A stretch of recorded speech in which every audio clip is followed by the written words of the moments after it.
want to play ball? Just have a picture of me instead.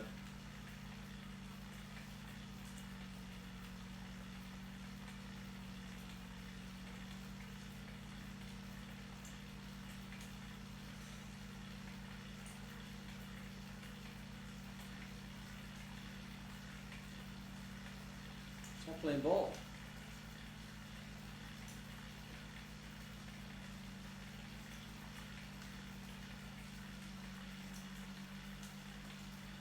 It's not streaming.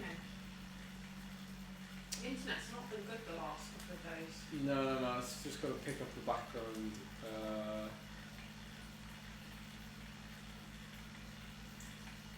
Pick up the game in the background.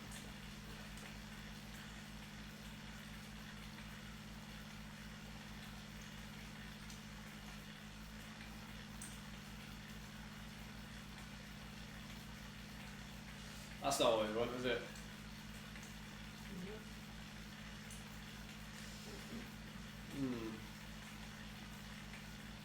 That is bizarre. That is bizarre. Anyway, hello everyone.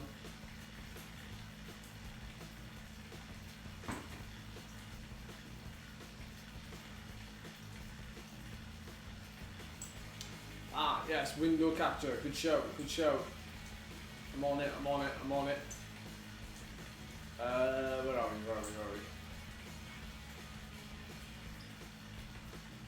we? Window capture. And Zwift.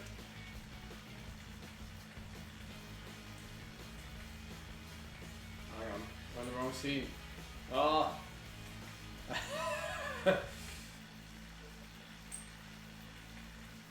How much time we got left?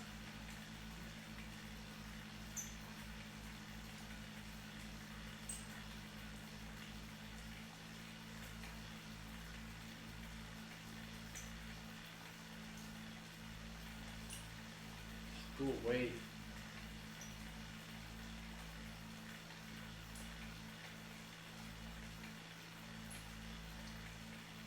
I'm on it, I'm on it, I'm on it, I'm on it.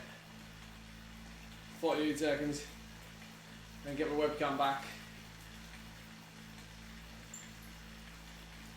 Here we go. Oh, typical fashion.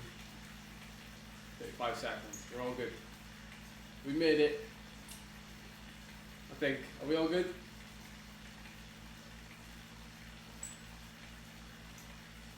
I don't know what I wanted to do. I wanted to change my setting to max.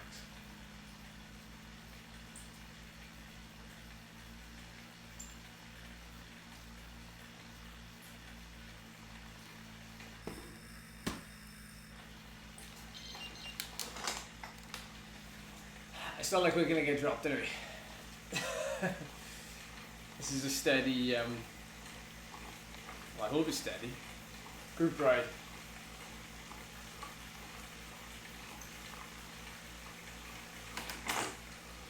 Before we race in a bit.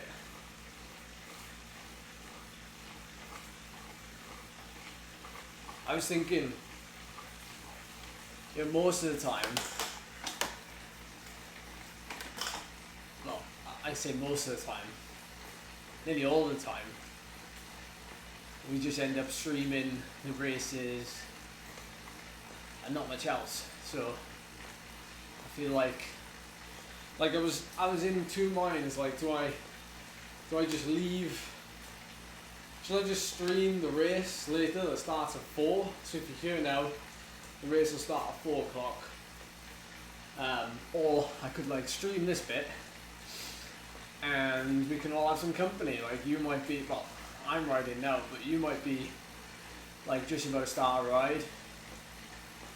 Or you might be like, I don't know, you might be just looking for something to do for an hour and a half, 2 hours this afternoon.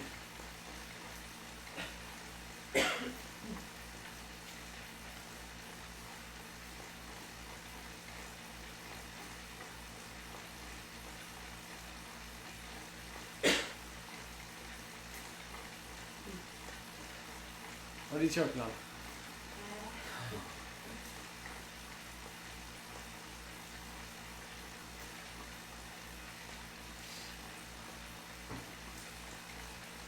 Hey, were you racing Q?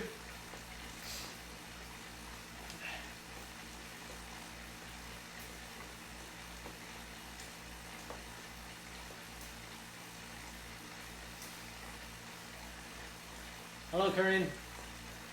Welcome. You're looking for a distraction. This is the excuse.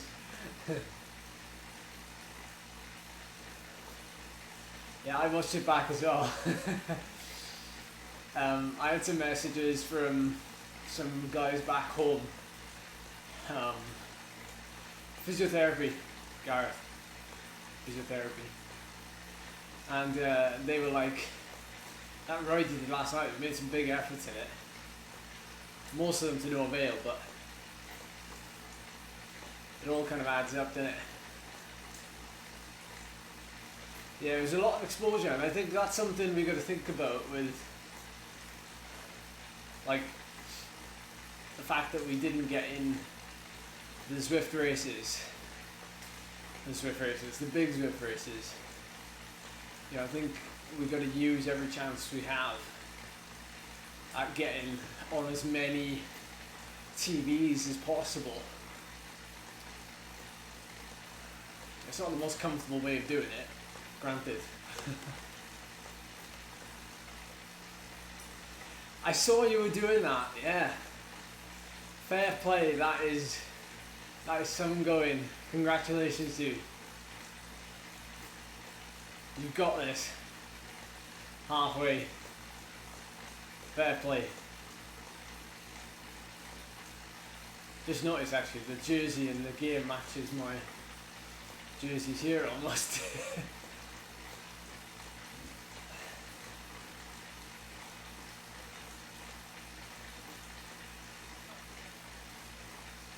You're racing the tri race 6 o'clock, yeah, well the race I'm doing is a tri race. Well, that's a 4. And it's just obviously just one time up the point.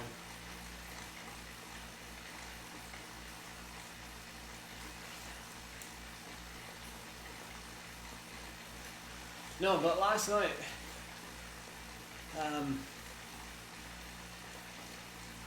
oh, thanks, Johnny. Last night we ended up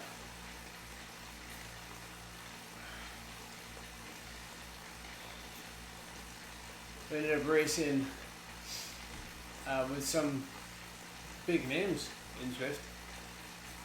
But I feel today, yeah, the handicap race, that's the one. So I feel like today, I left it till this afternoon to make a call as to how I feel. And I feel rough. With hard efforts like so late in the evening, I find that like if you get a bit carried away and train like you normally would in the real world, so you'd like, you know, get up and train the next morning or whatever, or you end up kind of constantly being in this hole of, you know, training or racing in the evening, training the next morning, racing the next evening, training the next morning. And it kind of, unless you're structuring it or being mindful about it, it can start to get on top of you. So, like with today, I waited until this afternoon to see how I felt. And when I saw that there was this ride on, I was like, oh, okay, so let's just do a steady ride, which is, you know, 2.5, 3 watts per kilo. It's all day pace really.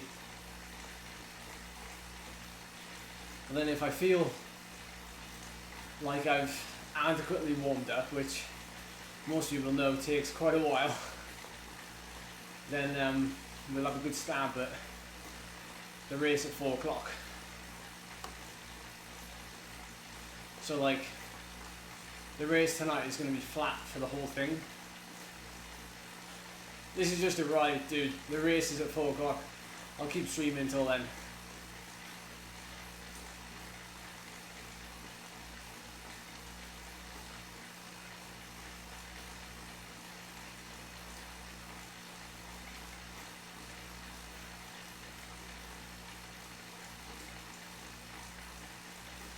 Yeah, that's right. The course last night was very very undulating. I think it was just very difficult in general. The Yorkshire course is probably one of the hardest to race on and like to do any kind of efforts. What do you guys think? Like, I mean, most of the other courses, Innsbruck, it's pretty flat, isn't it? I mean, apart from obviously the KOM. But in terms of like a course that's actually, you know, always changing, you get some in Watopia, but not to the extent, I think, of Yorkshire.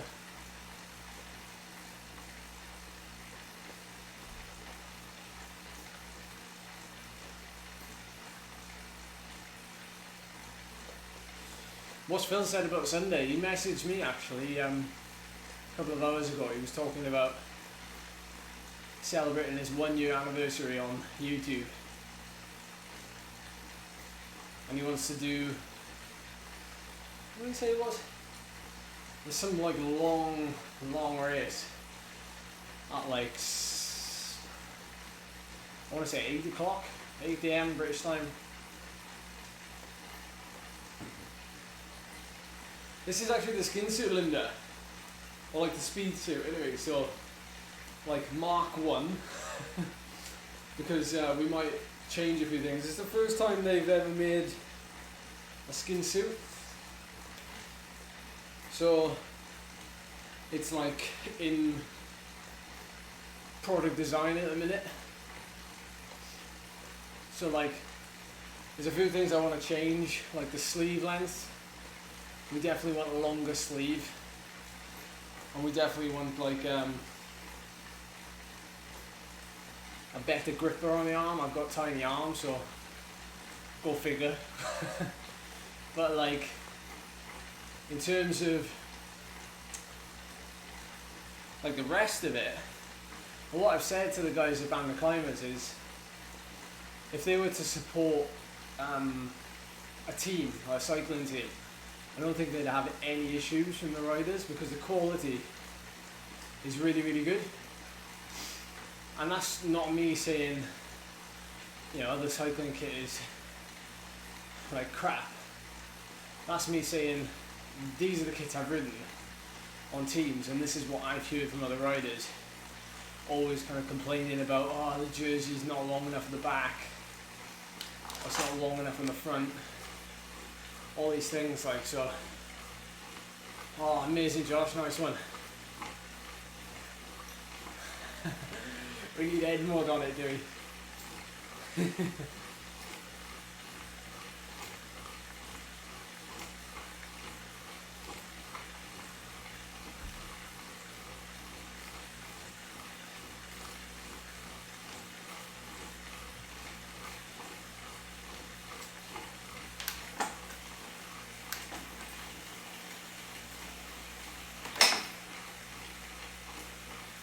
Welsh flag or Ed mode?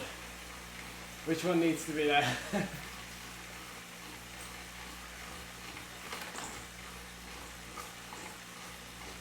Which 88k race is that?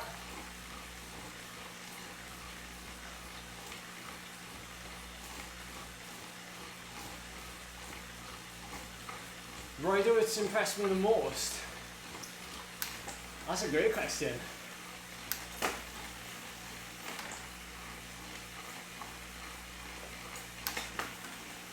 We should definitely like copyright that hashtag for me. It's taking off slowly.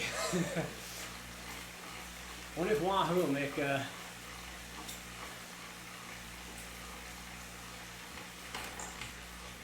sticker to go on my Kickr.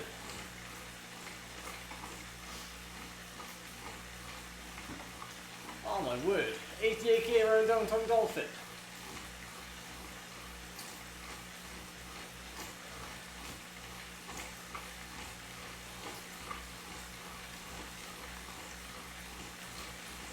Okay, so which rider has got me attention in the last month?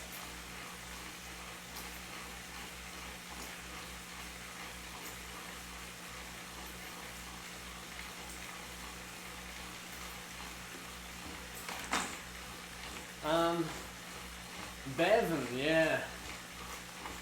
Well, the thing is, like, I knew most of those guys, so I knew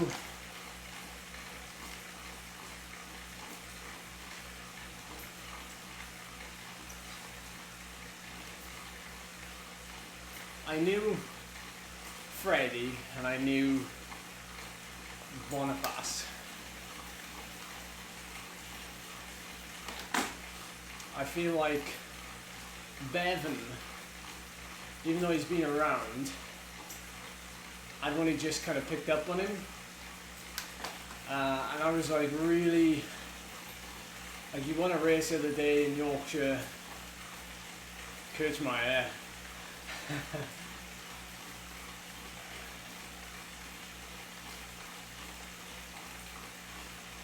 I think and Bevan did that race last Sunday with us, and he was like, he was going well on the climb, so he was still there, like hanging on maybe, but still there. And for somebody who's got a kick like that, I've seen a lot of guys who are what you'd call, you know, pure sprinters in a way. You know, he is very, very strong in a sprint, on equal par to the pure sprinters. But what I see is a lot of the pure sprinters lately have been getting dropped, because I think the level of competition has gone up on Zwift as of late, and they're now kind of getting exposed to higher speeds, higher power outputs, and they're not capable now of kind of maintaining that pace.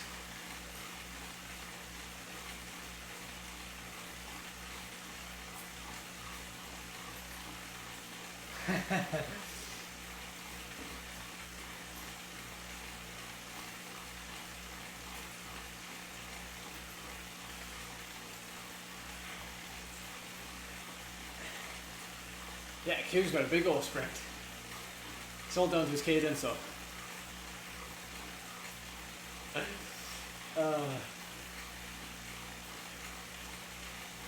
Yeah, that's right, Johnny, that's right. And to answer some questions that I've had fired at me, but I feel like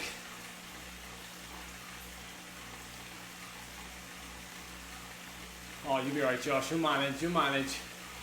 It's no time at all.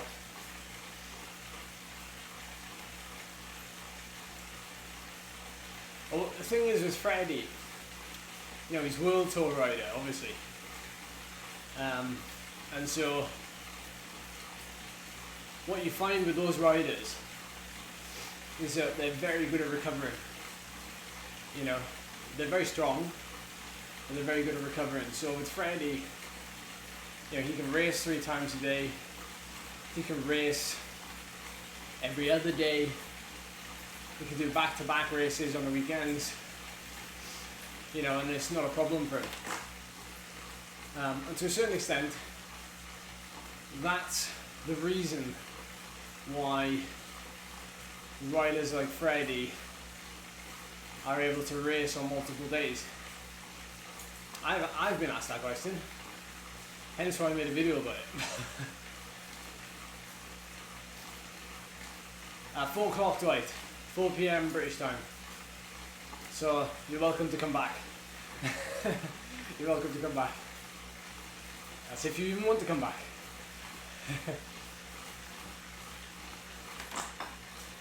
So yeah, I think the more conditioned you are, and therefore the fitter you are, you know, the quicker you can recover. Fitness is not just about the number of watts you can push out, it's how quick you can recover from those blocks of watts. And also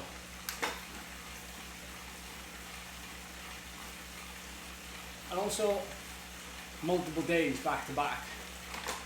So hence why I'm able to race quite often. And I've always said to you guys, like, when you get to a place where you can ride 5 watts per kilo, and that's like your upper zone 3, which for me, 300 watts is 5 watts per kilo, give or take a couple, but I'm able to ride at that wattage for, you know, a very long time. And when you get to that point, it doesn't matter what race or category you're in,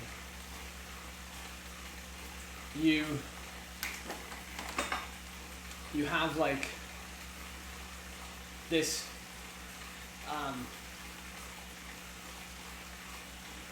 most of you will never reach that, but the idea is that you race to whatever you train to whatever your goal is. So like, let's take for example morning Barnsey. Let's take for example last night, average power was like 5 watts per kilo for 50 minutes, and my normalized was like 5.5, maybe a little bit under that. So what we can learn from that is my threshold, so my 1 hour power is like 6 watts per kilo. So if the hour race is at 5 watts per kilo, and you know, obviously the normalized, you've got to take into account that more than anything. So you saw that we rode at 4.5, 5.5 watts per kilo for the hour. That's still a half a watt per kilo below my threshold. Now that's just looking at it like that. When you look at then the actual intervals in between, so the climbs, because that's your average and normalized. When you look at the effort, there was obviously a lot of VO2, there was a lot of red on the graph. So I was riding, like on the climbs, you know, anywhere over 400 watts. So anywhere over 400 watts, you start to, if you imagine like you have this space, and as the race goes on, as long as you don't go over your FTP, this line just stays dead straight the whole way. The minute you start to kind of do an effort over FTP, this line starts to drop. So you have this tank, the line starts to drop. In theory, if you go all the way down to here, that's like a huge match. In fact, that's probably empty in the tank. That's probably what we'd call a finish effort. So when you look at my effort last night, even with the attacks and the surges on the climbs, because the climbs weren't long enough, they're only like 2.5, 3 minutes, some of them maximum, what you find is I don't actually dig myself into such a hole. Even though I'm going very hard, it's not for very long. So the trick is that obviously the harder you go, the quicker you decline, but because the climbs aren't that long, you can go harder, but you don't dig yourself into such a hole. Now the trick is, the higher FTP, in theory, the harder you can go whilst hurting people without putting yourself into such a hole. That's the trick. Because at the end of the day, it's the guy who hasn't spent as many matches and technically wins the bike race, because he's the one that has the most energy at the end. Well, you could argue with the shorter events, like last night, under the hour, that probably doesn't play a factor, because the races are so short that anyone can kind of suffer their way around an hour. You know, as long as you're in the front group, that anyone can kind of suffer their way through an hour just to get to the end to be able to launch a sprint. So, yeah, I mean, the trick is to recover quicker during a race, you've got to have a higher FTP.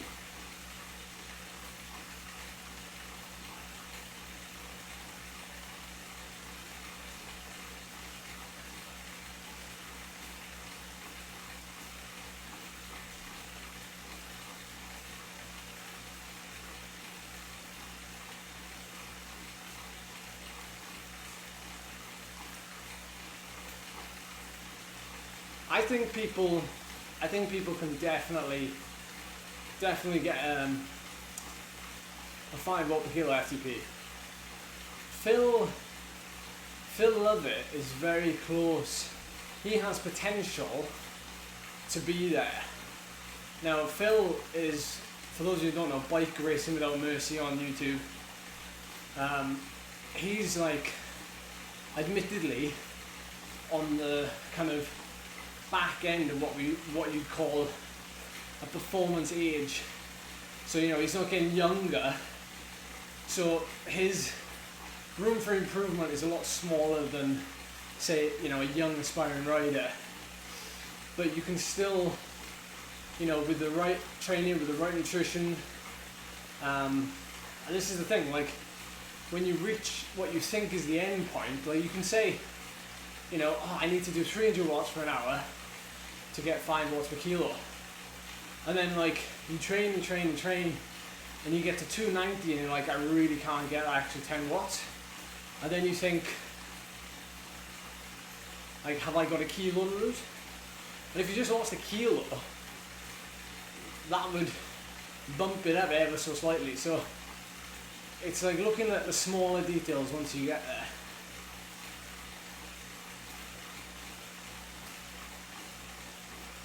At 4 o'clock, DJ.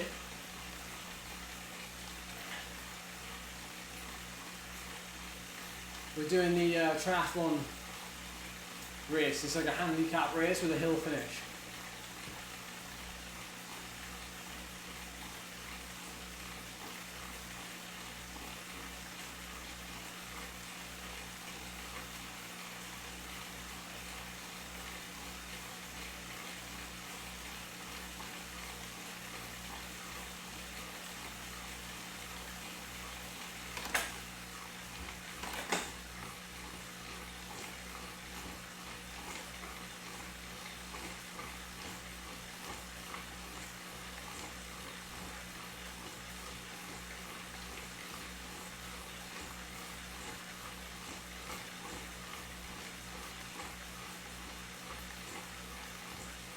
Why is it splitting up?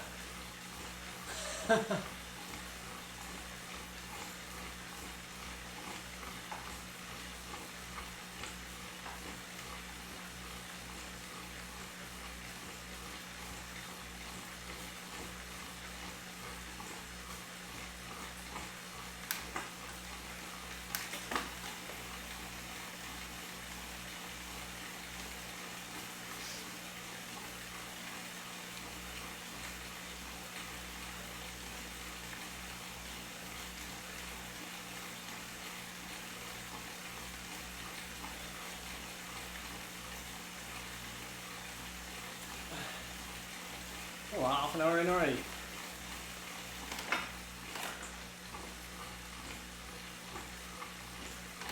So that's the main reason really why, like, I was watching back on my stream from last night and I could see that I guess they were probably new viewers and they were watching and they were like, you know, this is pointless attacking, blah blah blah. But you've really got to look at it from the rider's perspective, and I'm empathetic because I know that they were new viewers. But in all seriousness,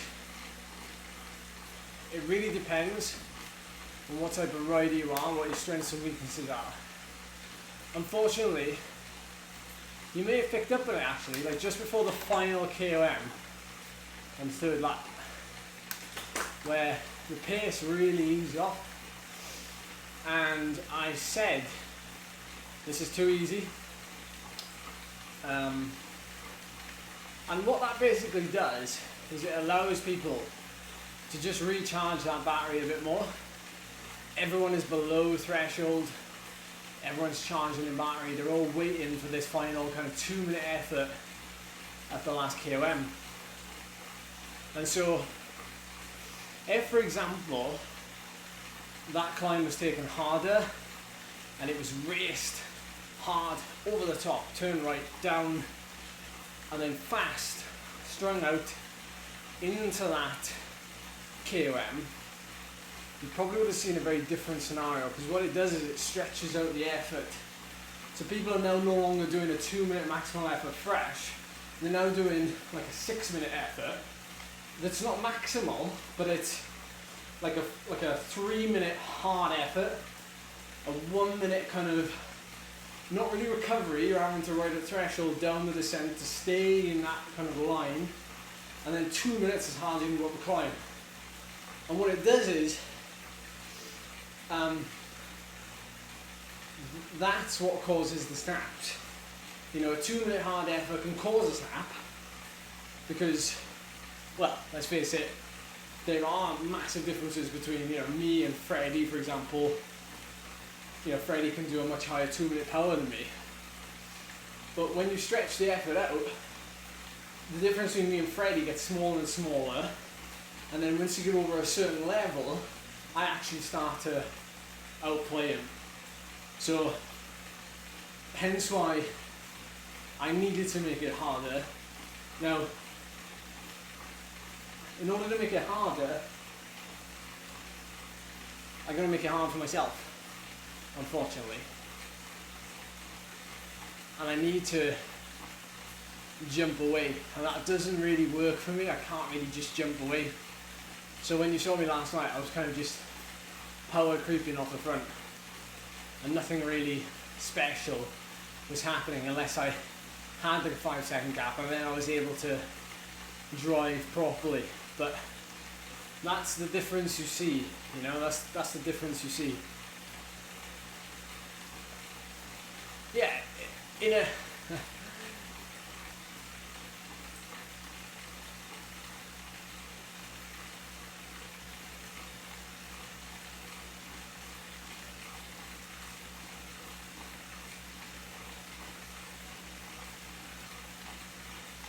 I think you're right, Barnsley. Like, I've heard that from a lot of people recently.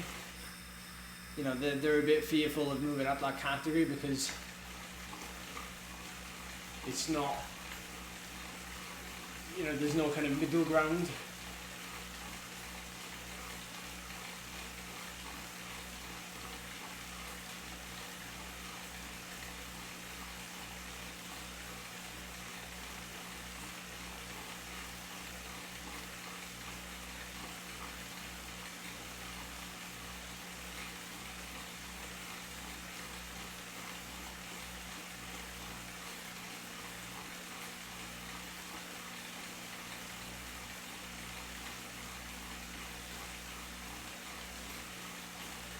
That's tonight, David.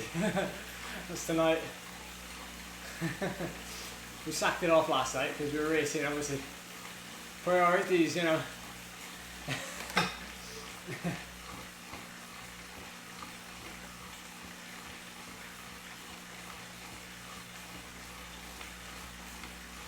Hey, how's it going?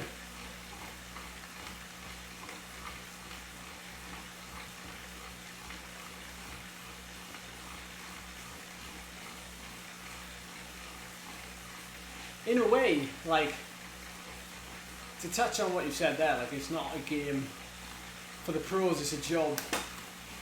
In a way, I've kind of just, I mean, I am literally a Zwifter now. You know, that's all I do. I don't go outside, well, you can't now in Wales. I don't know if anybody saw that. 7 years, guys.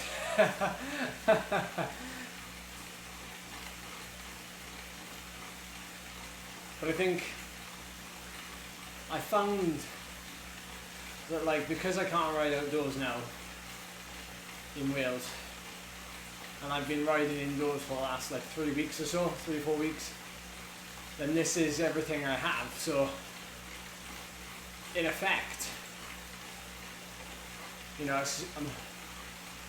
I'm pretty sure, like, yeah, both.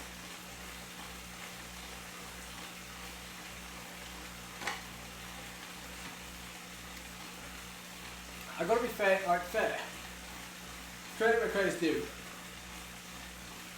Like, the support we get from Wahoo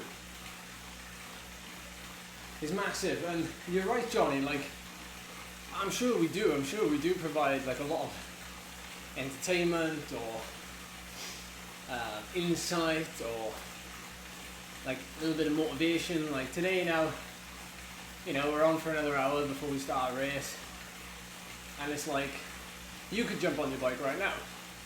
Like, you won't be able to ride with me because I'm in a group thing, but you know, you could very well, you know, jump on the bike now and ride with me and watch the stream and still chat to me in this chat. So it does, there's a lot of, like, it gives you a lot. And I think there is a big investment to be had there, and Wahoo have definitely spotted it. You know, I'm massively grateful. Like, I've got a fan, I've got a Kickr, and like when I had a problem with my Kickr because Ed mode was engaged too much, you know, they swapped it very, very quick. And yeah, promotion all the way, yeah. Nah, but I mean, you know, 100%, like, I'm not using any other trainer, so don't take my word as gospel. Like, I've never used an elite trainer, I've never like tried other brands. That's like me saying, look, I've only used an iPhone my whole life. I'm going to recommend an iPhone, you know? So, each to their own, but I definitely think, like, I'm very grateful for what they've done, and to be a part of something that, moving forward, because I know there's a lot of negativity about Zwift on social media. Sorry, not about Zwift. E-racing. Let's leave it at e-racing. And I think it's certainly, like, we provide something for you. And if a company or brand can get on board with somebody or a team or something that's providing value, then that should be the number one. There's nothing better than giving something without expectation, I think.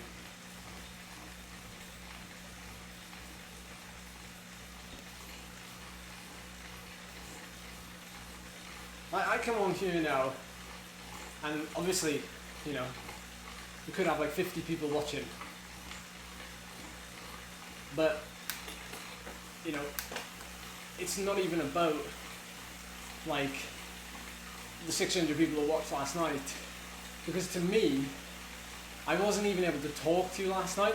I was too busy breathing out my backside. So for me, that wasn't as good as this, because I'm actually able to talk to you, and like, it's almost like we're on a ride and everything's normal. So, but both sides, I can see obviously both sides offer benefits. So, like, this offers a benefit, me chatting, company for you guys, company for me. I actually learn things from you, as well as you possibly learning things from me. Like, I mainly learn like tactics, tech stuff from you guys, believe it or not. you know, to do with the stream and all that kind of stuff. So it's a lot of give or take.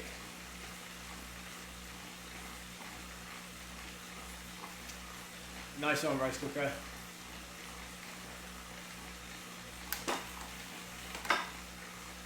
Yes, Ian.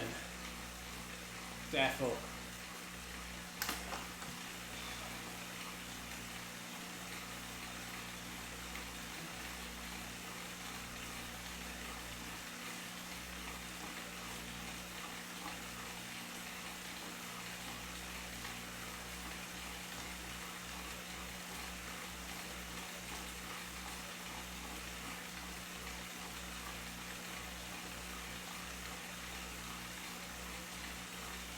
The Wahoo breather. I definitely need one of those after last night. That's a good question, isn't it? Why is it not climb the climber rather than a climb?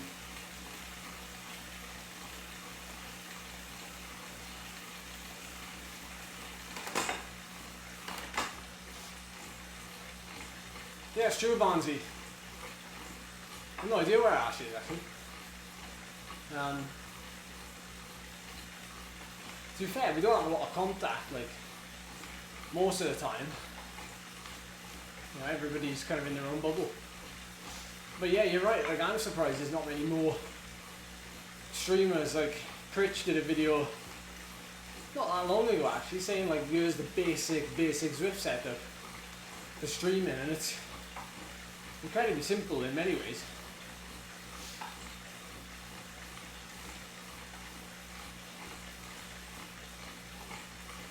How often do I weigh myself?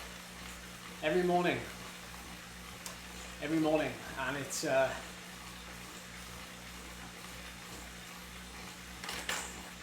all synced to an app, so you know, I don't even have to look at the app.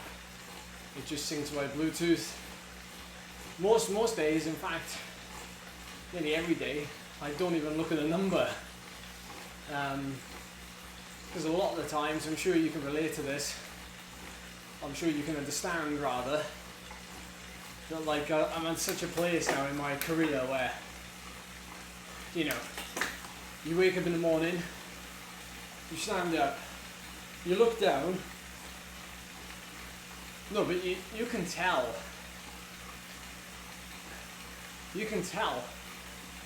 like, oh, I love that.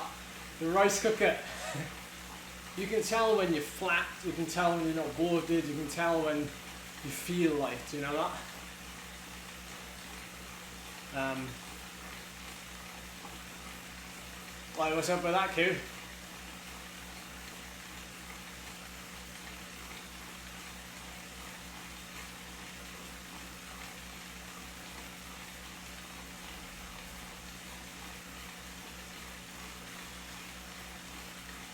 Ah, right.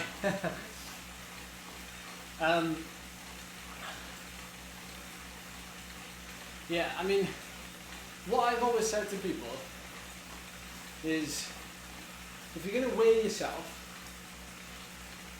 and your goal is to lose weight, one of the best ways to do it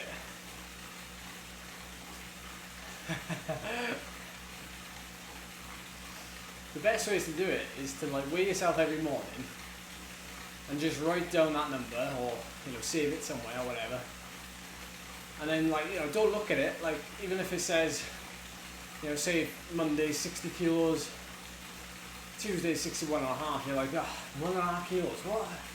That's not right. But then you do it every day, you add it up at the end of the week, you divide it by 7, and then you find out what the average is, and you do that every week. And what you learn is not only, you know, how your body's reacting on a weekly basis to, you know, the training, your lifestyle, your sleep, whatever, but you also get to see how what you did on each day or each evening, like if you ate too much or whatever, how that has affected that weigh-in the next morning. So when you look back on it, the daily weigh-ins are quite interesting, but in the moment the daily weigh-ins mean nothing.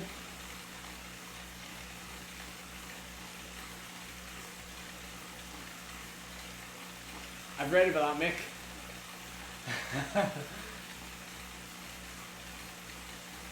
Just put your scale next to a wall with a shelf on it and just hang on.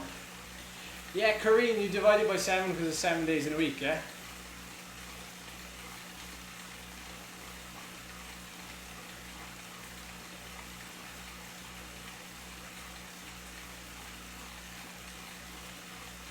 Yeah, definitely hit the sauna, yeah.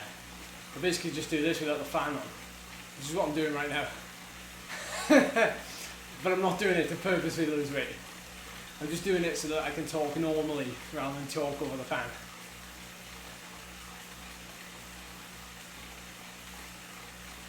It's a weird system, isn't it?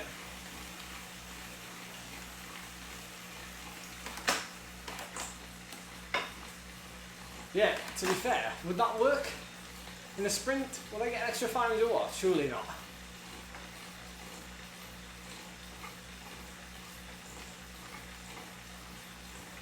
That would be pretty insane.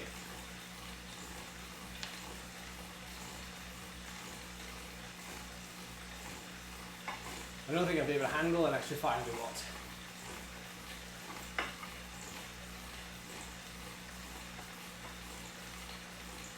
Yeah, I might finally hit the 1000 watt mark. That would make a good YouTube series over the next couple of weeks, I reckon. Like, one day you guys are going to tune in. You're going to wake up one morning to a new video from me, and it's just going to say, I hit 4 digits. I hit 4 digits in a sprint.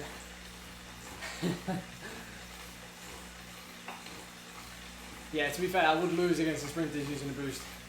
And if they have a boost and I don't, then I lose by even more. 500 watts is a good number to hit, Karine. 100%.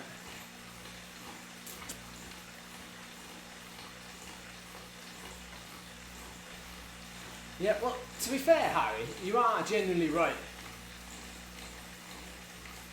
When it comes to sprinting.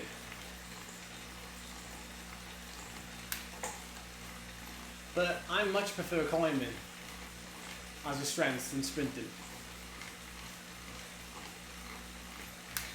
Because as well, like, my road races,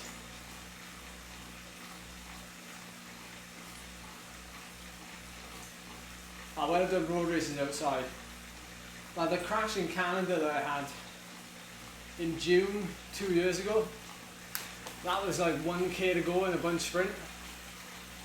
I just decked it, and ever since then I'm like, you know, bunch sprints, like, you won't catch me up there.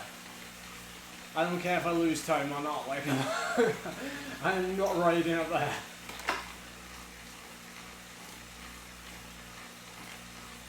That's probably one reason why I never make World Tour.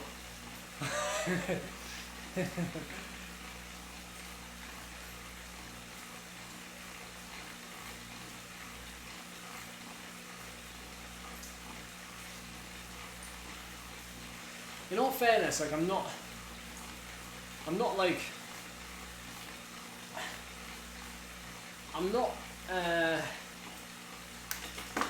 I love, this is what I love. Bunch sprints, when you're in them, and like when you're absorbed in like the last 5k and you're surfing the wheels, you're on the back of your team, and like you just feel like everything's flowing and there's riders moving everywhere. Like, that's a skill in itself. But like for me as a small dude, the big guys are really intimidating in the last like 3k. So when we get to that situation, you know, it's just about weight, isn't it? And like if you lean into somebody, or if you just touch elbows, it's a lot more scary for the lighter guy. So what I found is, I love the actual dynamic of a sprint finish, but I'm quite happy to sit 100 guys back and hope there isn't a split, rather than sitting in the top 30. It's just a lot of team managers don't want you to sit there. They want you to sit right there, like sit in the top 20, you'll be alright. I'm like, yeah, do you know how many other riders want to sit in the top 20?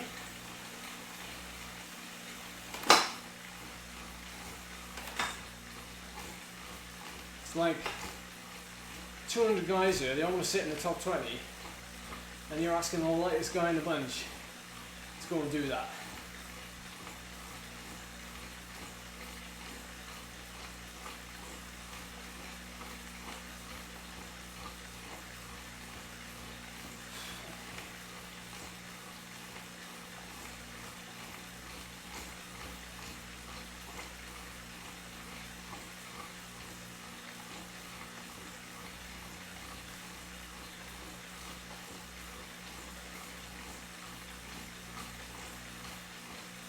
Who has the big power?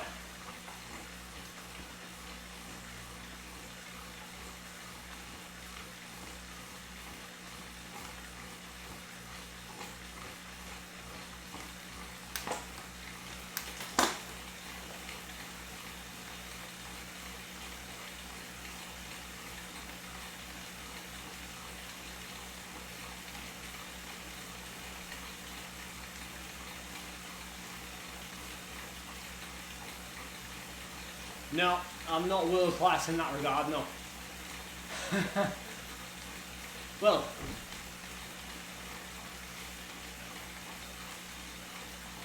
I'm world class in 1 minute power, believe it or not, but I'm not world class in 5 to 10 second power. In fact, I'm like cat 3. It's very low. Although that might change when we go outside and we start putting all of what we've done like on Zwift to good use. Yeah, you're right. My engine is probably very efficient at riding like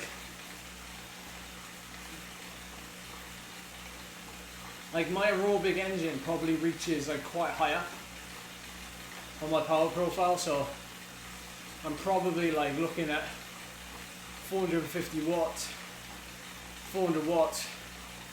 We're looking at 7 watts per kilo to be on that borderline of aerobic, anaerobic. Well, not quite, but I think it's like, is it like 10 watts per kilo for 1 minute power?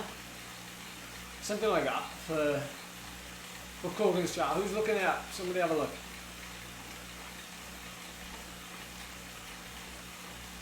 Yeah, 10 watts per kilo. So I've done 10 watts per kilo for a minute at 59 kilos.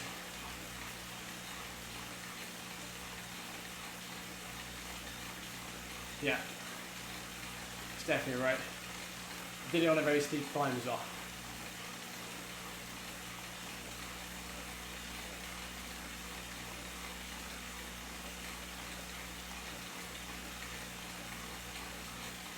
One thing I'd say is that people generally have, well, actually I've got a new rider I'm coaching at the minute.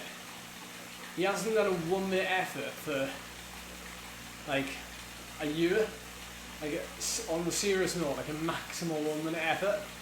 And then he did one today, yesterday, and it was like 550 watts, but it was like 250% of his FTP.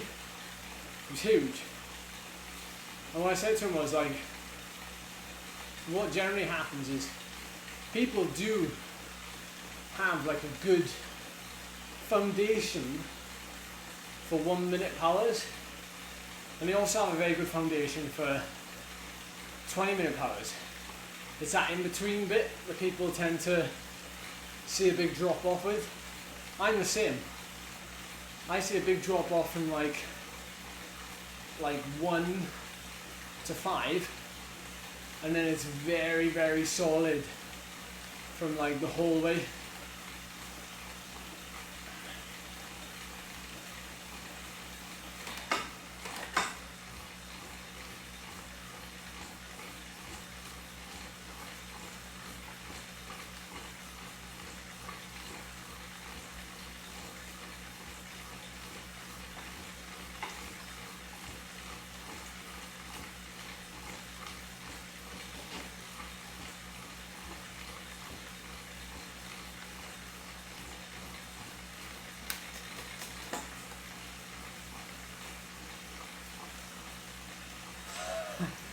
harder with gravity.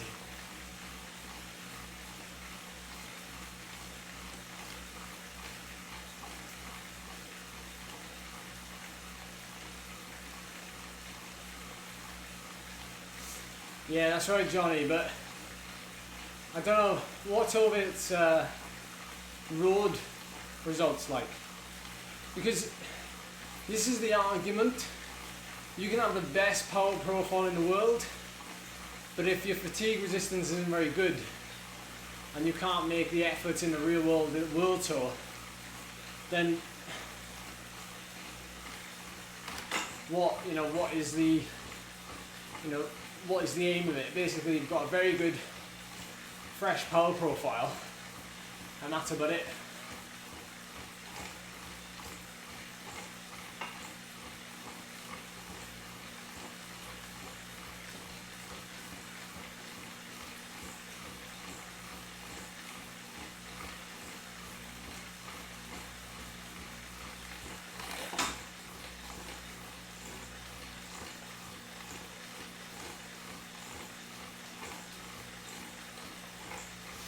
Hi, Iniesta.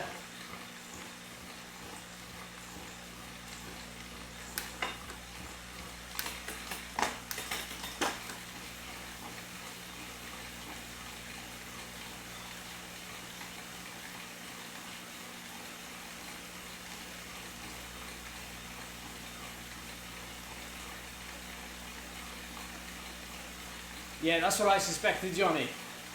Because he hasn't been on the scene very long, has he? So I thought that.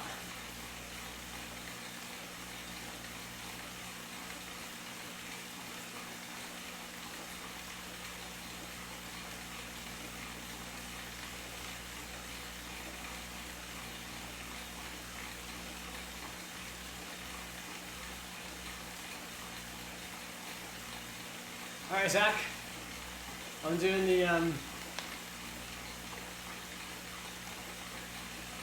a handicap triathlon race at 4 o'clock British time.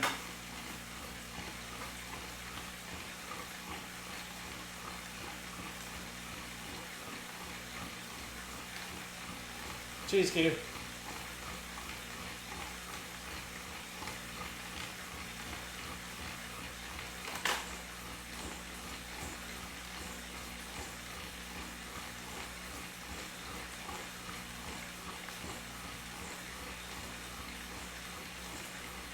Thank you, David. Thank you.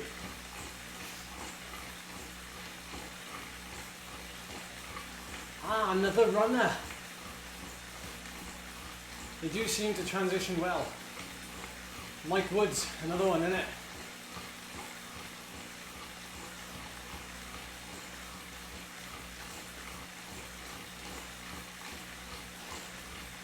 How did he sign for Israel? Was that when they were kind of like just starting up? If you pardon the pun. Well, it's a flat race, Zach, with just a hill on the end. So, I'm sure I don't have to answer that.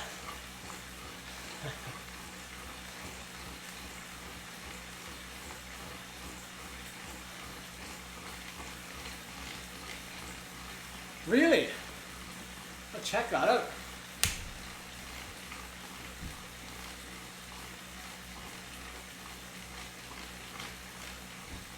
Steve Ovett.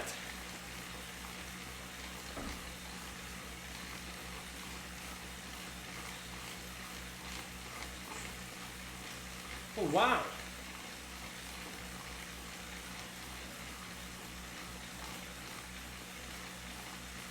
Jeez. Gold medal.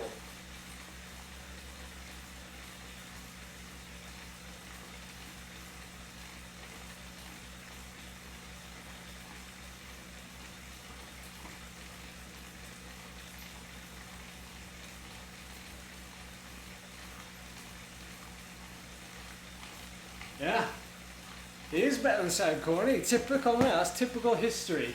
We always hear about somebody like Seb, and then nothing like all of it. Well, I say nothing like all of it. Obviously, you know about him, but I don't. That's nuts, isn't it?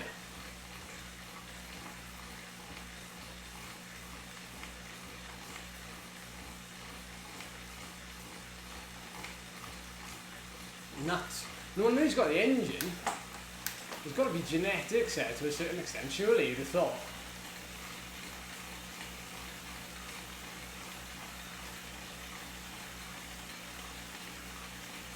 Yeah, I reckon so, Charlie. I reckon so.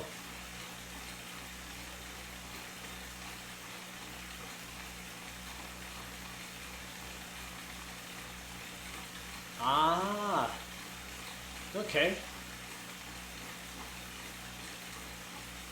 Ah, Brad, you're in the chat. How you doing? Yeah, it's not surprising.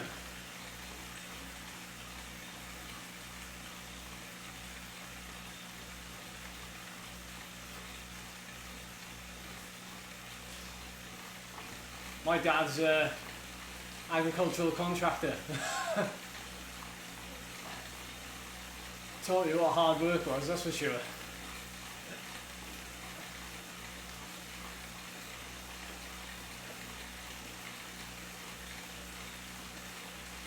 Not bad at all.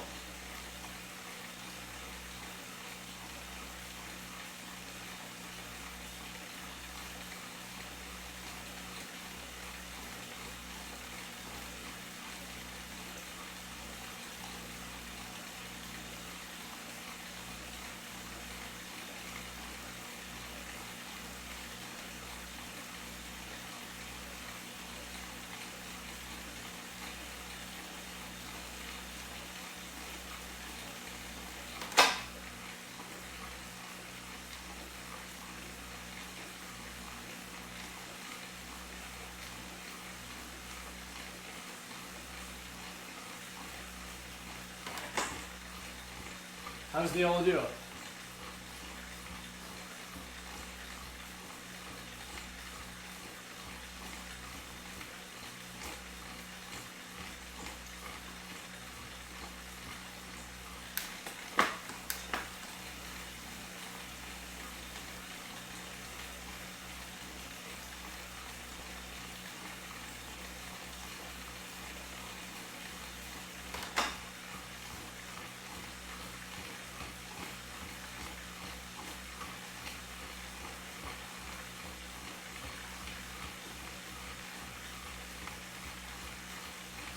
A bit sweaty in here.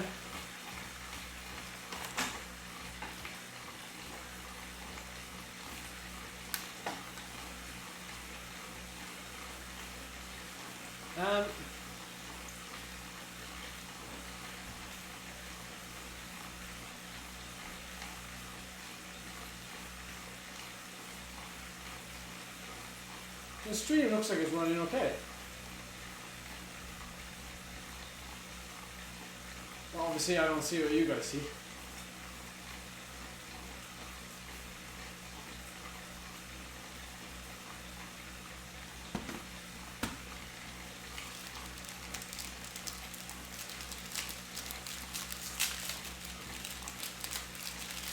Charlie's on another call, so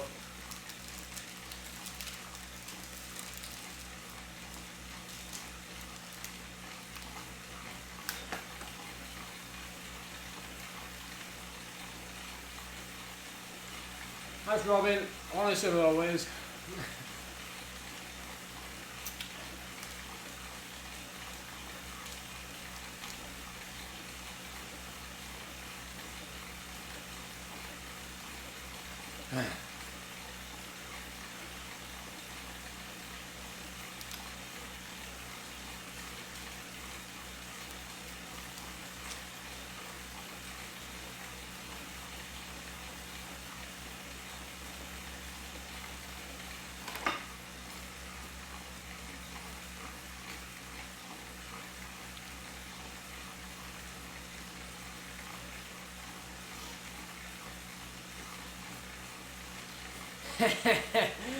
Yeah, definitely some more TLC. What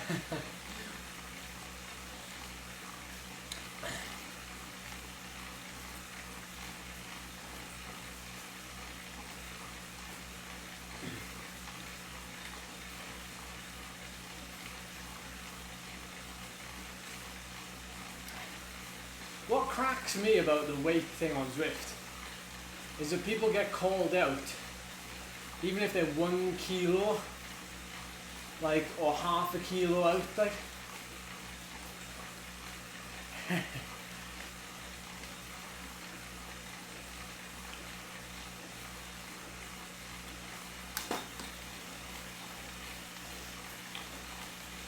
Do you remember the British Zwift Racing Championships that was live? We had a weigh-in the morning after a big breakfast. We weighed in and I was like 1.7 kilos heavier than I was like 5 days ago, 6 days ago when I last raced on Zwift or whenever it was. And so people actually latched onto it, and that's the problem when you're transparent as hell, like me, and I show it. And so I told you all in the videos, it was like, yeah, I gained weight, blah blah blah, but then it wasn't hilly anyway, so why would I worry about my weight? But I got a bit of backlash for it, privately more than anything. And then I was like, to put it into perspective, they weighed us after breakfast, which is like, you're talking a couple of grams there, should we say. I travelled up late the day before, so there's a bit of stress involved. Probably didn't drink as much as I could have that day, so I had a bit of water retention. All these things, like different foods, all these things easily add up to 1.5 kilos. Easily. And the more you realise, the more you're in that situation, you know, you guys know this, because you've been watching for so long. But this is what happens, like this is real life, like, you know, travel takes it out of you, you gain 1 kilo or 2. Different foods, you know, different eating patterns, your body responds all the time to the stimulus you're giving it. And if something's not quite right, your body will react. So when I weighed in like 1.7 kilos heavier, they were like, so you've been lying the last year or 2 years? And I'm like, no, I just weigh more today. You know what I'm saying? Just like I'll wake up tomorrow morning, and after tonight's meal, I'm going to be like 61 kilos.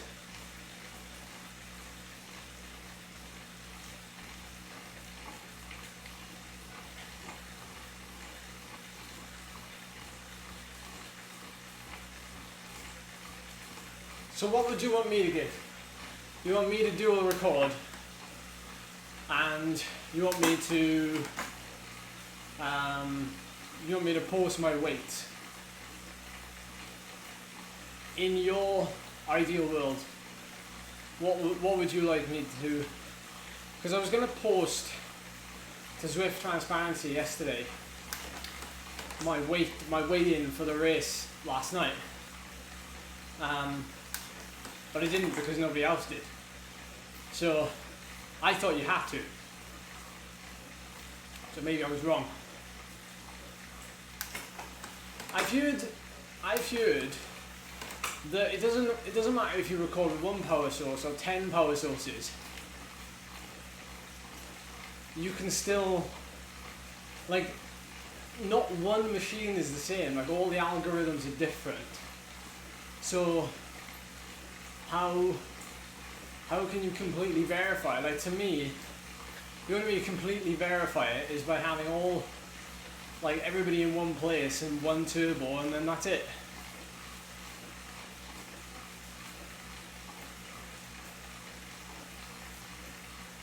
Like, unless somebody asks me to provide data, or unless somebody queries it, I won't go out of my way to do it, because this is all for my benefit of my journey, my personal ambitions, my personal goals.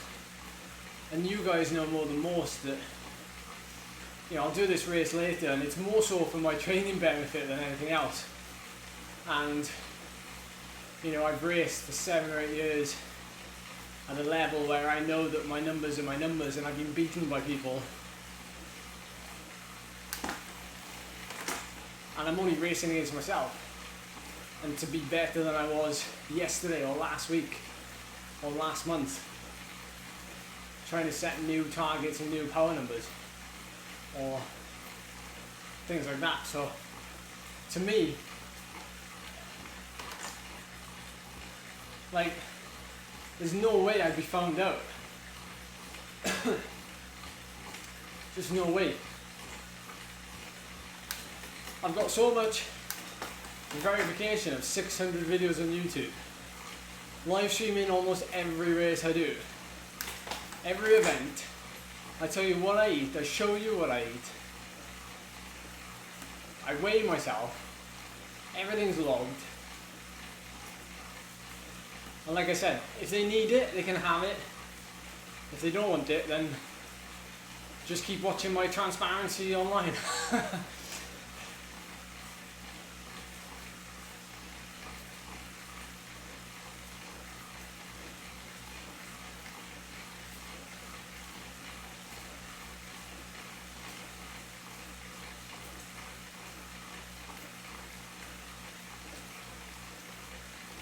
Yeah, you're right, Stefan. I really like that point of view you got there, because you then become a slave to the system, don't you? You then become a slave to the voices, and so long as you think and you know you're doing right,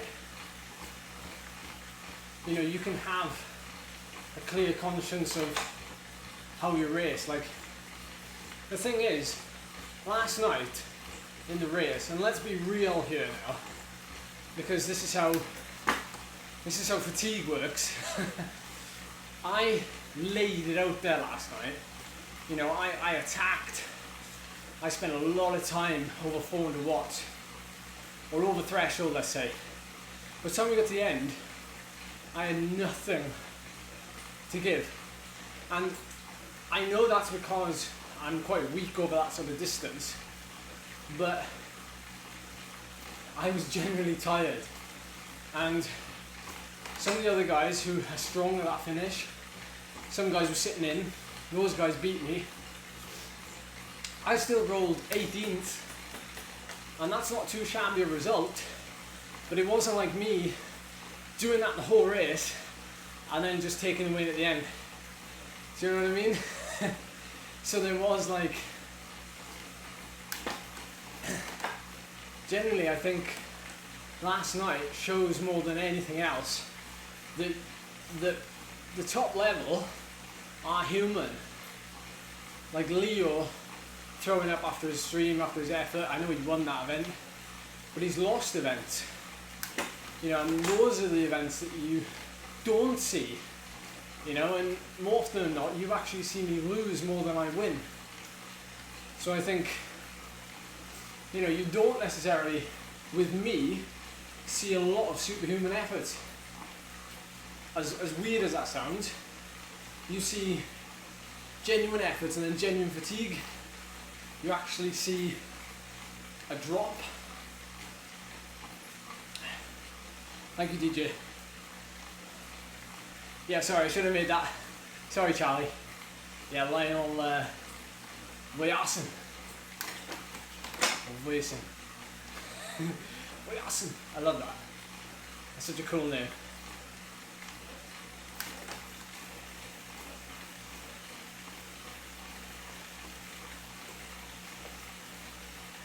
Ah, Charlie. Fist pump. Me too. I'm not under 16 though, so.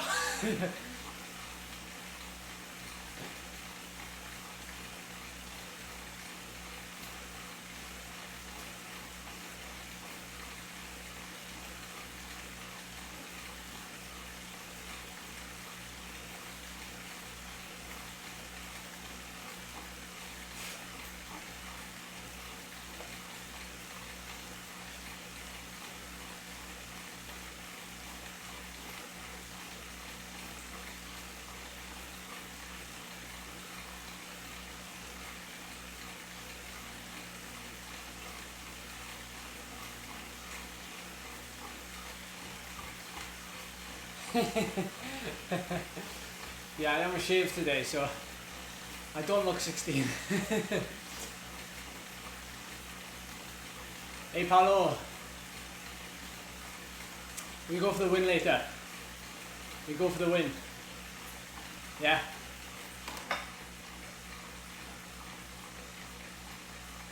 Ah, Keith. Keith. I think I've never raced up this hill. I don't think I've ever raced up it. I don't think I've ever raced up Keith Hill.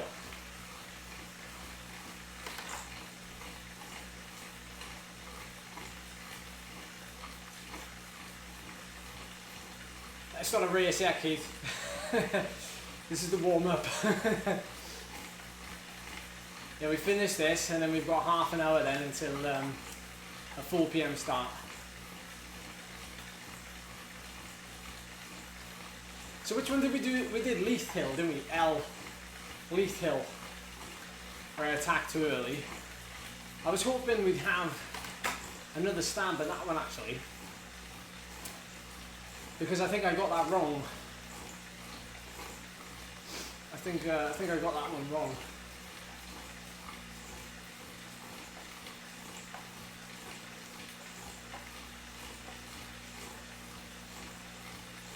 Yeah. So are we going up the opposite way to Leith then? Is Keith Hill like to the top of Leith Hill, but the other way?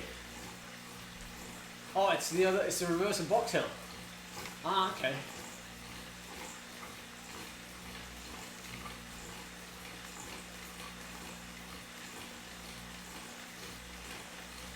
Yeah, Charlie, are you pretty new here, Charlie?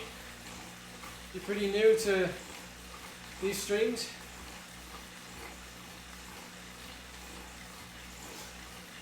Cheers, Mick.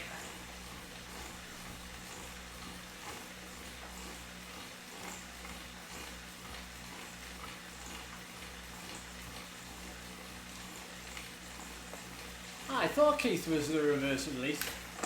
Because that's why they've got similar names, isn't it? Because Fox is a reverse of Box. This turned into a rhyming contest. Yeah, Charlie, so being that you're new here, or relatively new, I need a long warm-up generally. Either a long warm-up at this kind of steady state, or I need a short warm-up that's very hard. Either way, I need some kind of blood flow to the legs, just to kind of get me going, get a bit of sweat going as well. No worries, Tristan. It's nice to have you in the chat.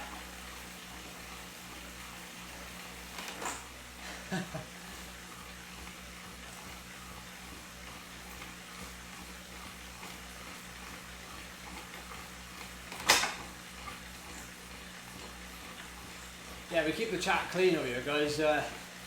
No talk of mashed potatoes and stuff like that. The mods from Cam's channel will know the problems with mashed potatoes.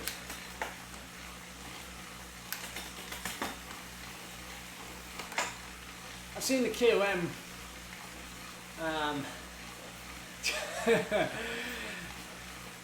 I've seen the KOM is like 8 minutes or 7 minutes, so it's a fairly long effort. Oh, nice one, Charlie. A nice one, Cam. You're a legend.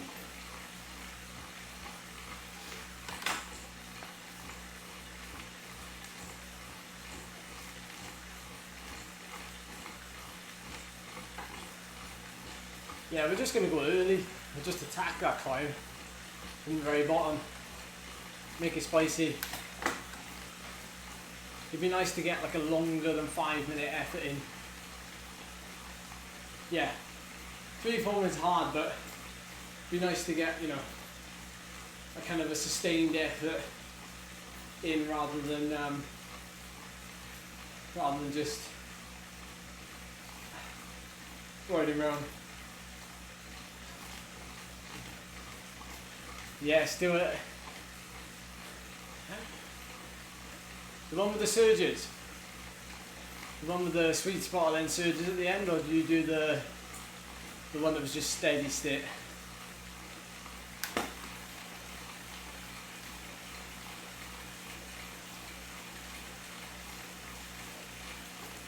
I use a 4i Mitch, single-sided, left-sided 4i, just simple coin cell battery, very easy to use, very reliable, pretty decent numbers from it, pretty accurate when compared to my Power to Max that I had a couple of years ago. And Power to Max are generally known as some of the best power meters in the world.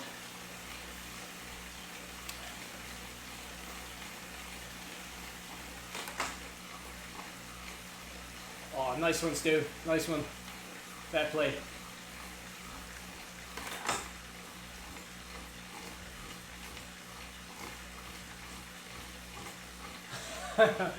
It's a good question, Johnny. Each to their own, innit? Cam's not the only one. There's plenty of other riders who message in the chat. I just can't do it. I just like enjoy being engrossed in the race too much, you know what I mean?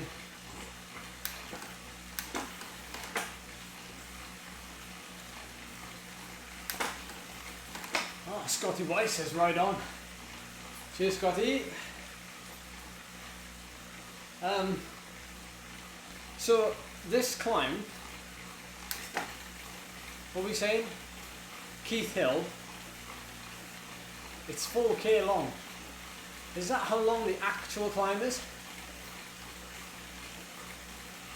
As in the start banner of the climb?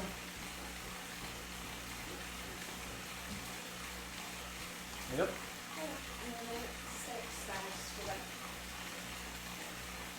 You're going to escape the shouting. Yeah. We just need to concentrate. Running sprayed my brain. Oh no.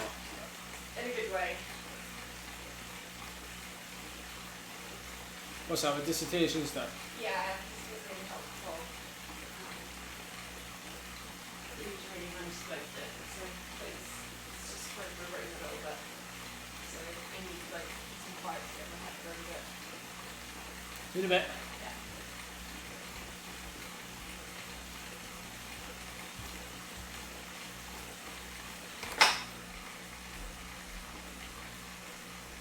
Yeah, I saw Scotty's Strava actually, and he got a DQ. I'm not sure what for. He got DQ'd by his team or something. Is what he said in his Strava. Is there any negative on the climb? Till it goes negative. I'm joking, by the way. You don't have to answer that.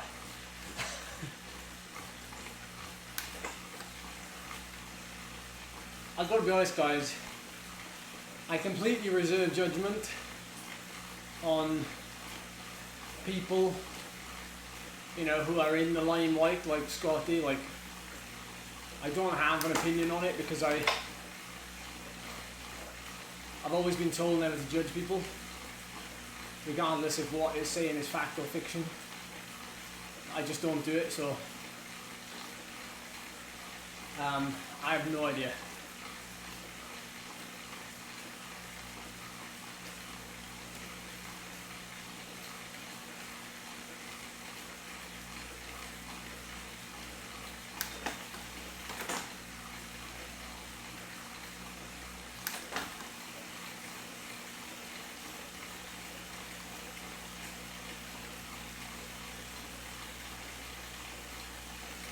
Get back on. 7 minutes to hold the wheel.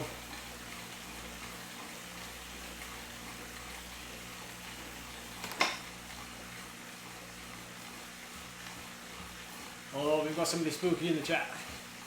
We've got the Grim Reaper just joined. How you doing?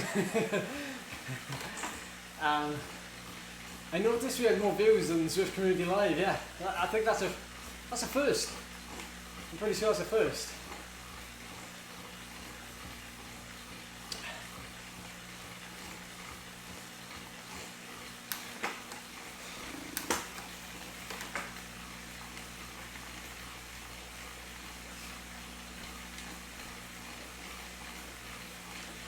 we're doing the British Triathlon race, which is at 4 p.m. It's a handicap, so we've got to try and catch up on group. But I want to save my pennies for the final climb. Or Keith K.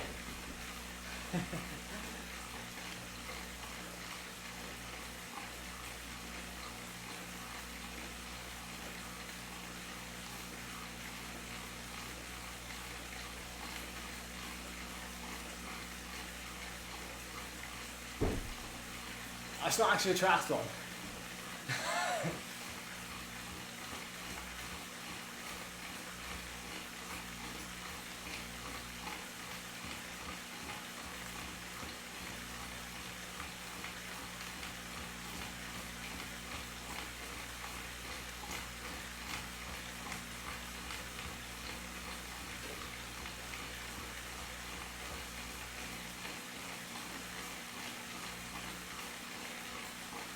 That's a good question, that is, Robin.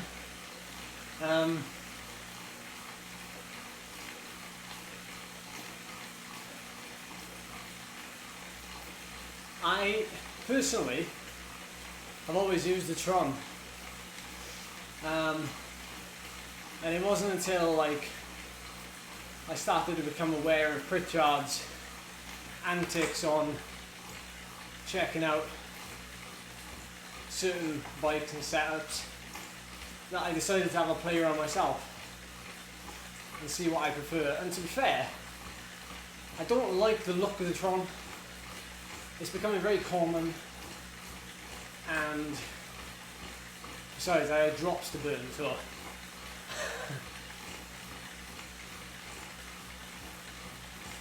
yeah, we'll be tough making up 12 minutes. Hopefully we'll make up like 2 or 3 on the climb.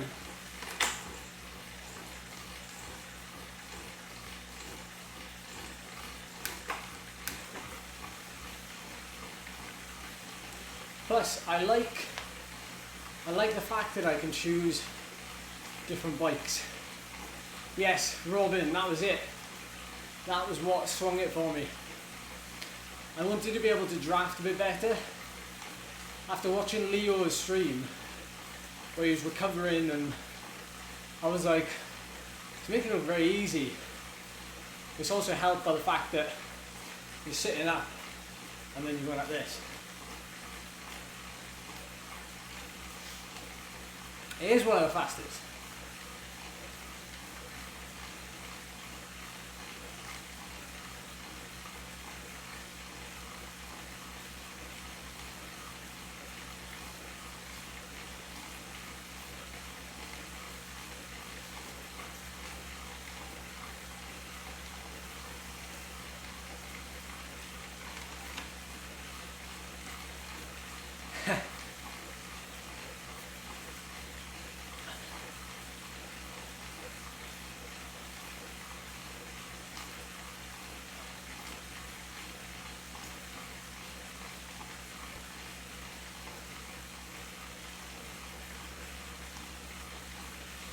So, shall I ride the Venger? When you have a race that goes up a climb, like it's hard to know, like for Keith Hill, what to actually go for. And to be fair, I don't think it matters to a certain degree on my part. I don't know.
Looking forward to getting the fan on.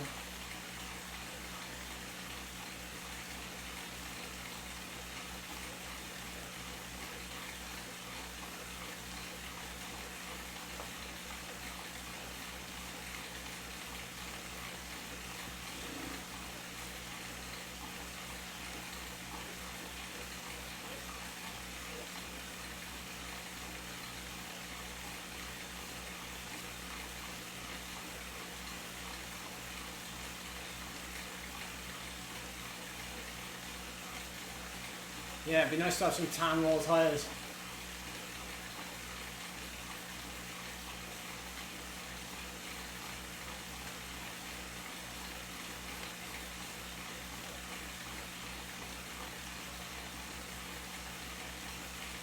So, we like to make it interesting for that last climb, don't we? Isn't that right, Keith? We'll do the bare minimum, and then we'll try and close down whatever gap there is on our last climb.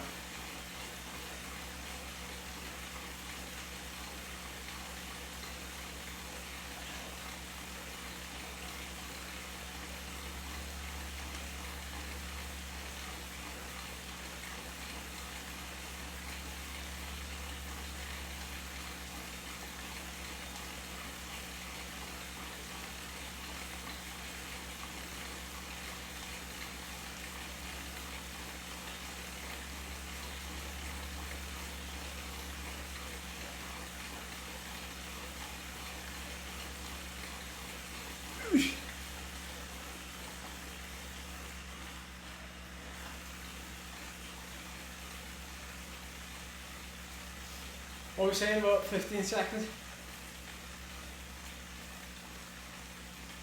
I've got to say, a sub 34 is definitely possible. We've talked about it before.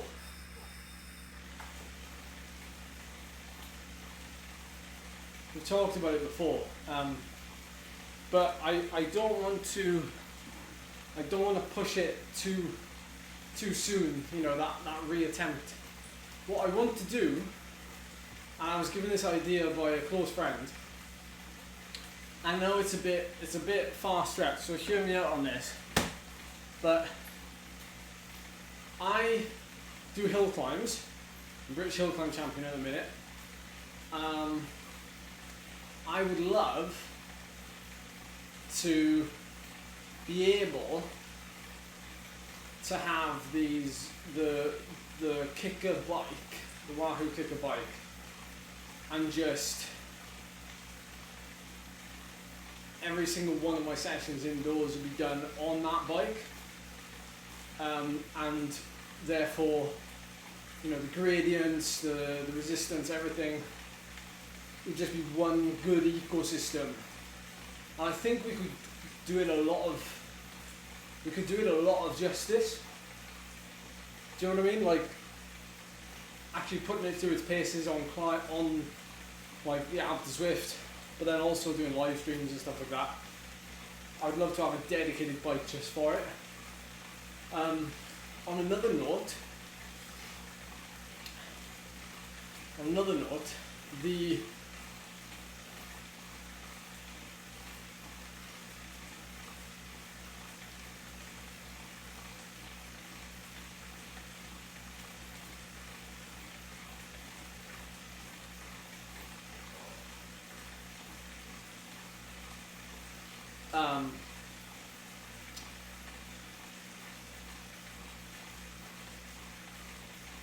I want to make, the next time I do Alp to Zwift, I want to make it a bigger thing than what it was originally. Even though that video itself has got like a load of views and a big watch time, I desperately want to do it when I've got everything set up. Oh, I did do it. Oh, maybe I'll recognise it when I get on it, Keith. So yeah, I desperately want to understand about Alp to Zwift. I can go sub 34, I think.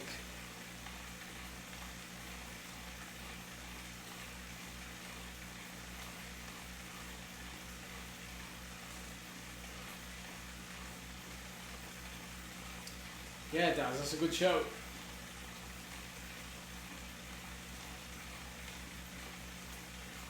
It's a good show.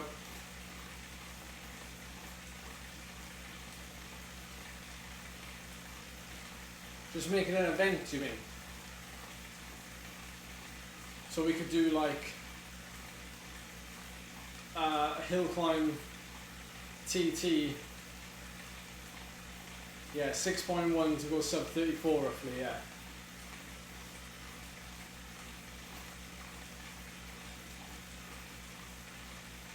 Well, the more I think about it, the more I just wanted to be my own thing.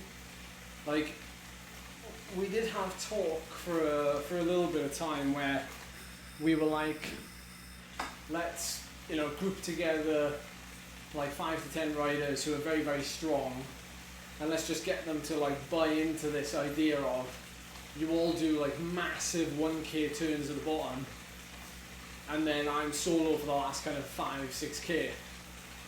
But that would involve, you know, people sacrificing themselves for me to have a shot at a sub 34 attempt that would be, you know, absolutely legit.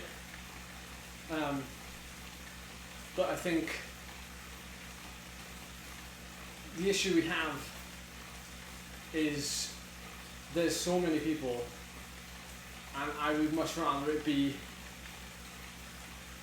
just my own doing, because that in effect is what a hill climb is. It's your own effort, it's your own, you know, pacing. Because what a lot of you probably saw from cheers Zach, we'll get you pulling a 10-minute turn in no time. In, like, for me, if we were to have, it's hard to explain.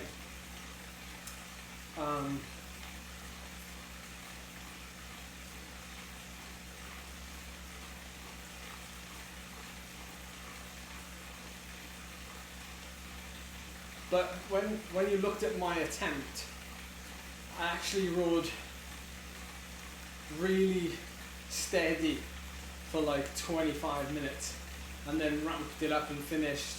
I basically finished the last 5 minutes and almost half, it was almost like 0.5 to 0.6 watts per kilo more than the whole 25 minutes before that. So I almost had too much at the end.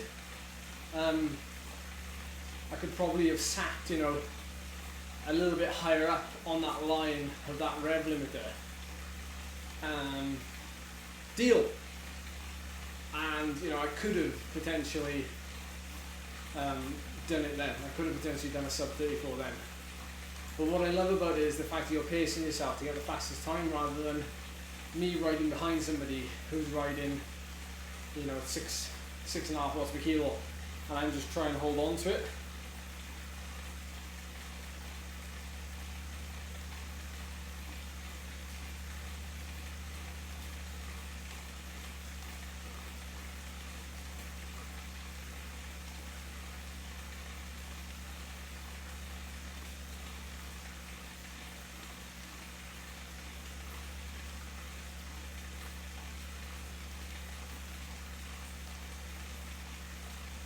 Oh no way, Andrew Kirby's riding. Andrew Kirby does hill climbs, guys. He's really good at the short climbs. Does them on fixed gear as well. Andrew Kirby's in the A group when we jump across the race.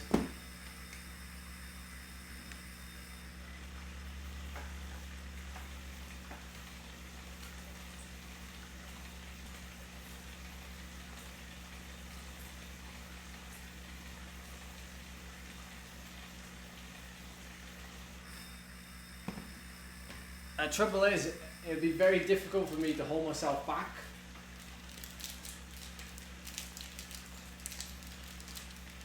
Like, it'd be very difficult for me to ride, say if we had a target for the whole duration of like 6.2, it'd be very hard for me to sit on the wheel at like 6 watts per kilo when somebody else is doing like 6.7. It's very hard to do it when you're not physically on that wheel. when you're in the game. So I'd have to practice that. I'd have to really practice it.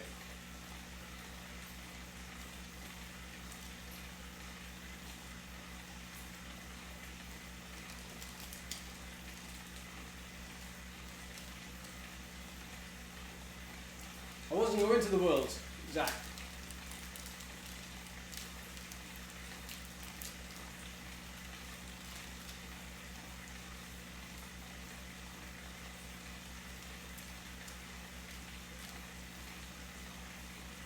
Wait a minute, what race was Q doing?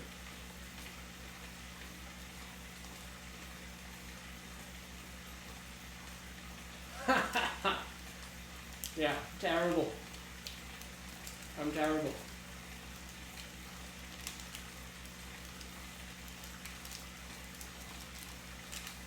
How is he going to miss it? You've got hours to go. What type of rider am I, Charlie? Can you guess? Look at the size of my arms. The size of my ankle compared to the size of my arm. It's exactly the same, so.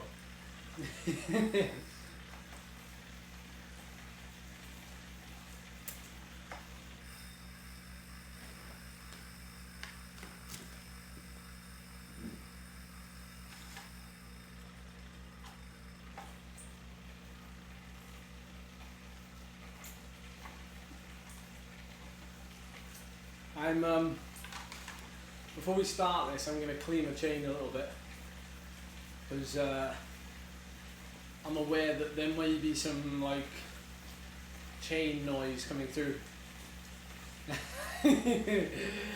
Okay, I may look like a skeleton, but Charlie loves me, so not you, Charlie. Charlie upstairs.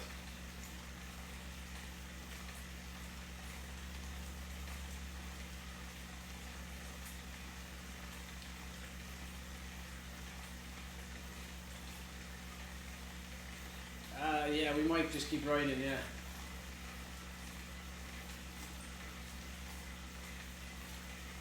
I tell you what I've noticed, actually. Generally notice a difference wearing this skin suit versus like the Wahoo kit, the nice and cute. The Wahoo kit that's like breathable on the thigh, like this is not as breathable. I can definitely feel lots of moisture.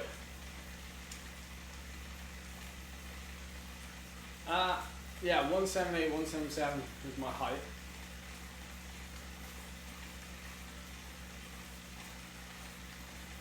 Yeah, we've got to sort out a few things. There's a little bit of excess fabric on here.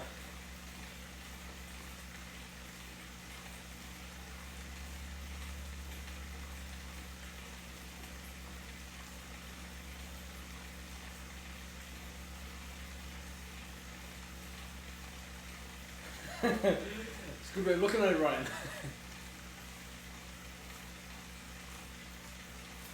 Wow, Karine, you certainly get about. Round of applause, fair play.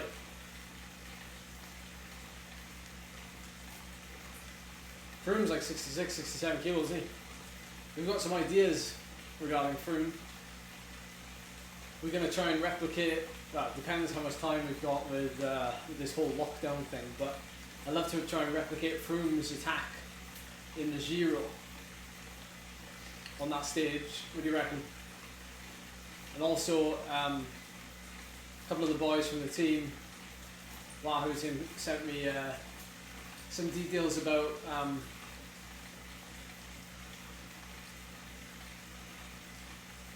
his name is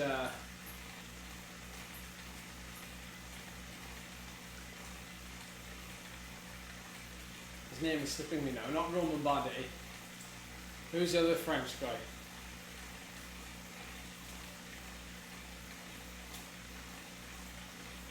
Well, funnily enough, that ride from Froome, when you convert the when you do the conversion, Barguil, Warren Barguil. So, which stage was that, Niels, that we talked about? But the Froome stage, they actually broke it down. You can see his power stuff from his power targets for each ascent and things. And then if you use, the only way we can do it, because we don't know Froome's FTP for that day or for that tour, I don't think, we can only use the watt per kilo thing. We don't have as much data as we did with Yatesy. So we have to think about, with Froome, what was his power to weight ratio on each of those climbs, and the attack and things like that.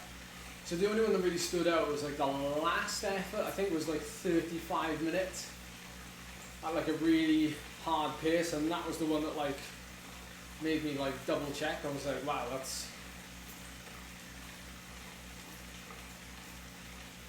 yeah, Lantern Rouge did a video on that, didn't he, Ruben? So I could probably get the data from there. Or I could just get Lantern to send it over. You got any data still saved up from when Nairo Man attacked? Nairo Man!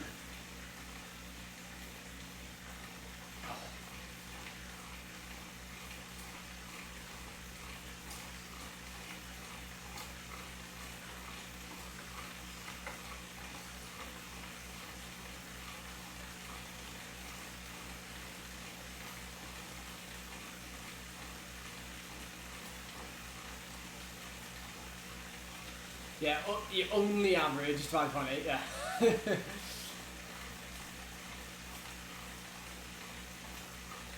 No, it's a handicap race, Charlie, so it's only a small group in years. It's only like 50 or 60 riders, so there's no worries.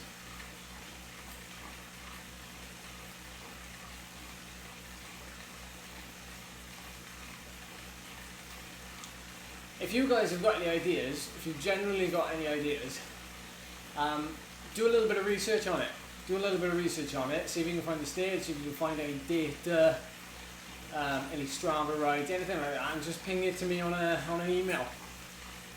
I'd be really interested to look over it.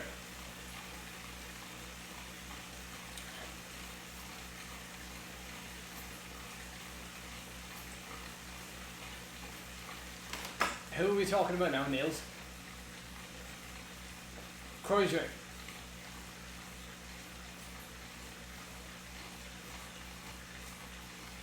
Are we talking about?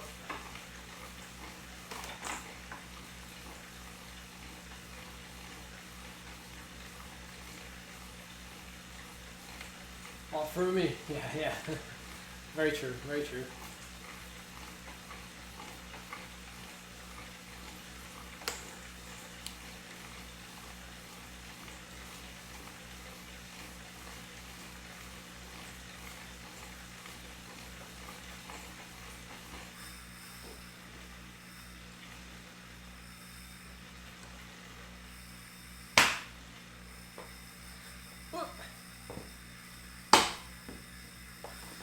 Okay, you can amuse yourselves now for a couple of minutes. Hey, we could do a skit, couldn't we? We could definitely do a skit where I just jump off the bike and go, I need the toilet. Shouldn't really joke about that, but because it does genuinely happen. Right, bit of chain lube.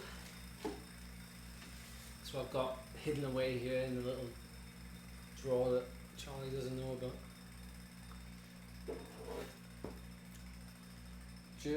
Dirt Juice Hero from Juice Lubes.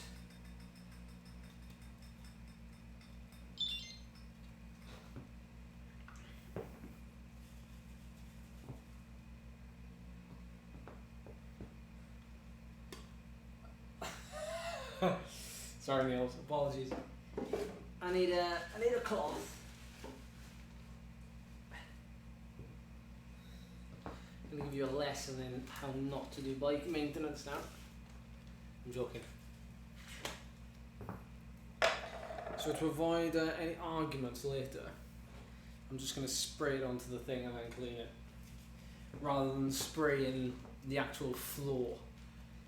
I don't think Charlie will be happy that I'll be spraying the floor with degreaser.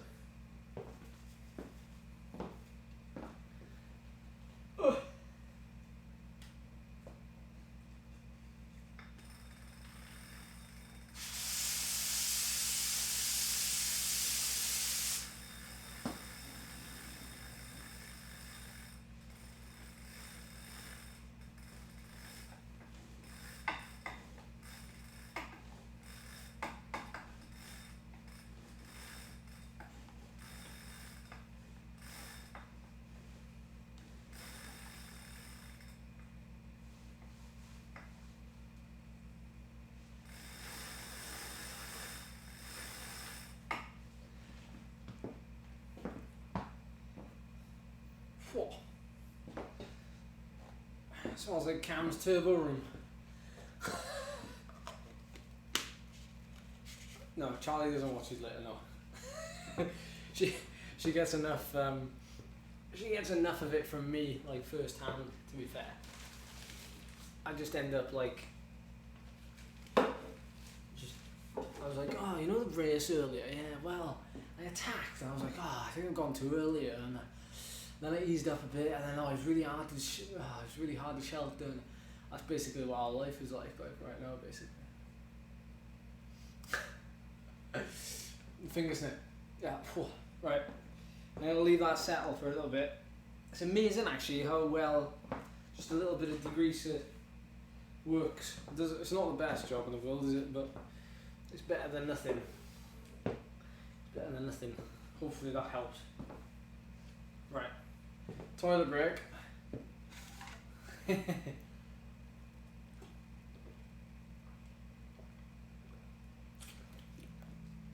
The anniversary meal's tonight now. We changed it. Last night was a write-off.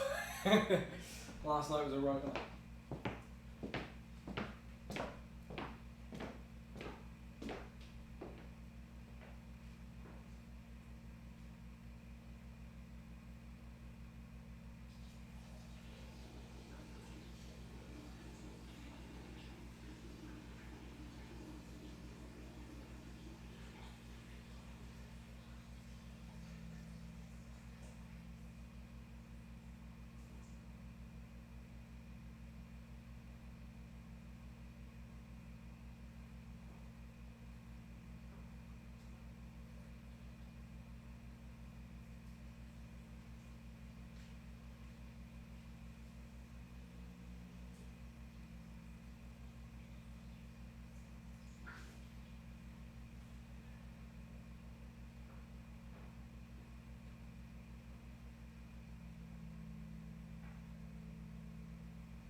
Why do I need to close the door?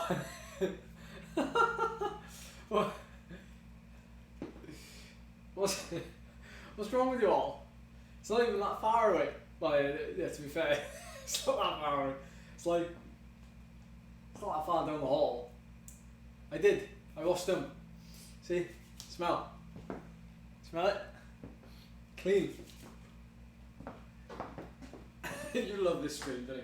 You absolutely love it. You're not even here to watch the breaks, you're just here to listen to me pee and chat rubbish.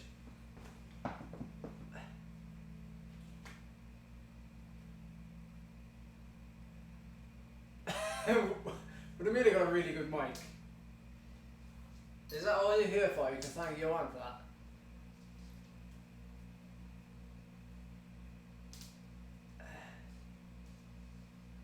I think I've done my shoe up a bit too tight, so I'm loosening it off. Yeah, warts and all, yeah, boys. Warts and all.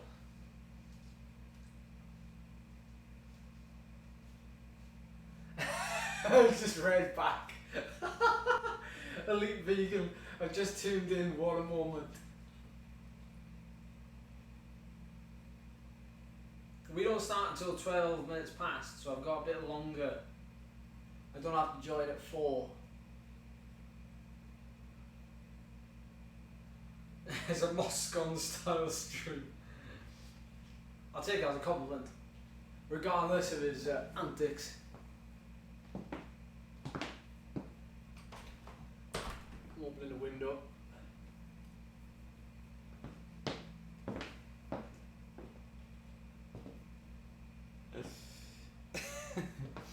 Ah, it's hilarious.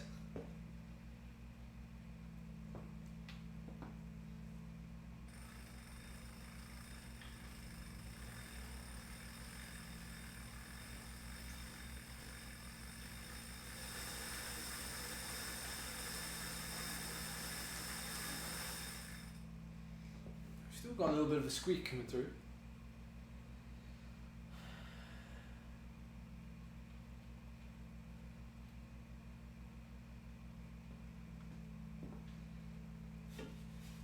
Alright, 12 minutes to set up some music.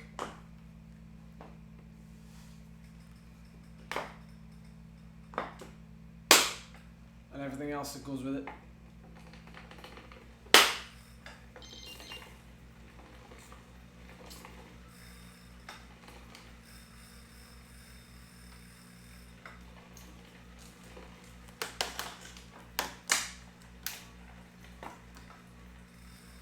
Did it go down to 64? Did it?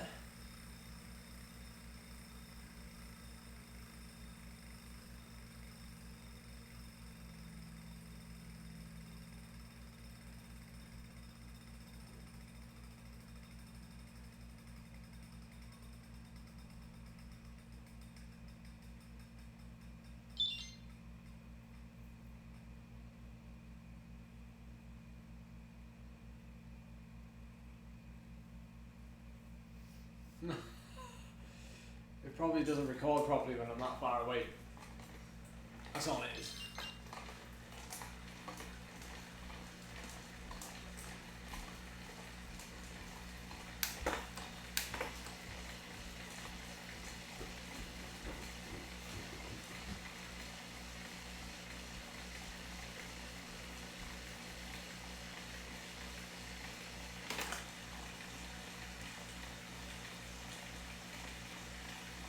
I saw that, Bella. I saw that comment. Thank you very much. Yeah, so this race we're doing now, it's a flat race predominantly. I think I've got the thing here for you.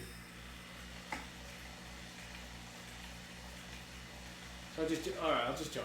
I'll join. You all want me to join. Oh, we've got a British Triathlon jersey. What? Right, here we are. This is the route. I've given you some absolutely amazing highlighter skills on the left. Can you see that? On the right, I mean left and right mixed up. So this is the race.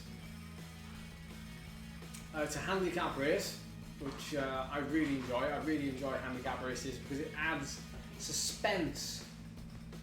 And it doesn't necessarily mean you'll win the race. So, what sucks?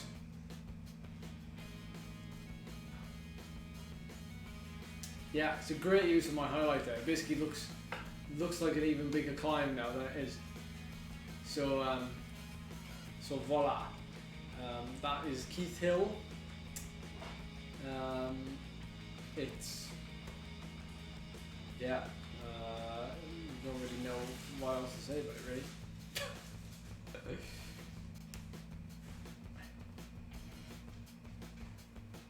Thank you, Bella. Yeah, I don't know, like, where should we attack? Do you think it'll be like a really hard start and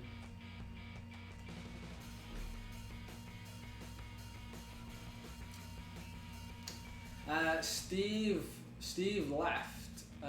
So that he could get a chance to race the Tour of Britain. Yeah, which probably won't happen this year now. So I think that's a bit of a bummer. But yeah, he left. He was given a chance to ride the Tour of Britain with Ribble, so he went there. He's still heavily involved with Saint Piran and managing the team, and he's basically like the go-between between like staff and riders.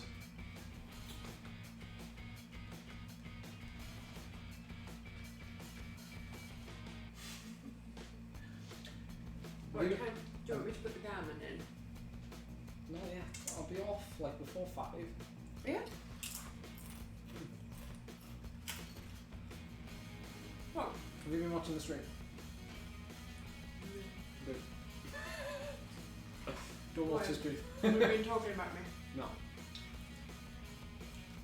I've just been lubing my bike in here. It's not me you got to worry about, it's Norman, if he ever watches your cycling video. Yeah, the landlord watches my YouTube channel. He's so nice. I'll be rare, won't it? I'll be really rare. The landlord watched your YouTube channel.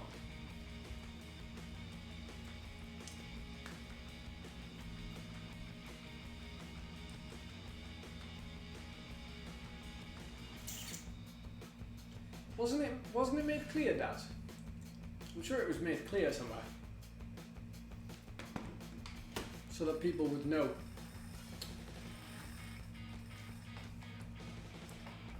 Oh wow, I've never seen this jersey actually. The skin suit as it is now. On the screen.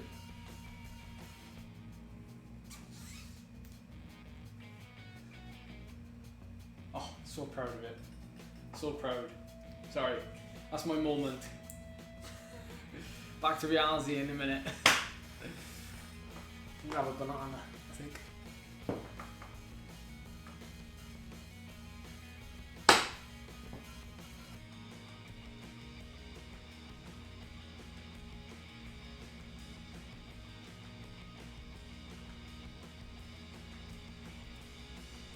Yeah, he's still involved as an ambassador, yeah. Now we don't have something called a pro discount. We don't have something called a pro discount. Do you know what's funny actually? You should never ever take equipment advice from a pro, because technically they're paid to say which equipment is good, and it's only the equipment that they use. So it makes me laugh out loud whenever I watch Campanato's YouTube channel, and he's basically just reviewing all the kit he's got, and I'm just like, cringe. Like, he's basically selling you the stuff that he can only have a view on.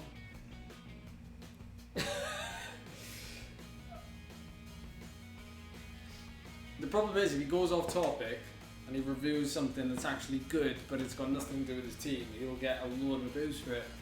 But really, that's life. Like, sorry sponsors. Yeah, pros should not be using dodgy head units. Like, they should speak out and they should not be scared of their sponsors. Sponsors should not be as bullish as they are as well. They need to start listening to athletes and really becoming a lot more flexible with how they deal with things. Yeah, we saw that with Rowan Dennis. You know?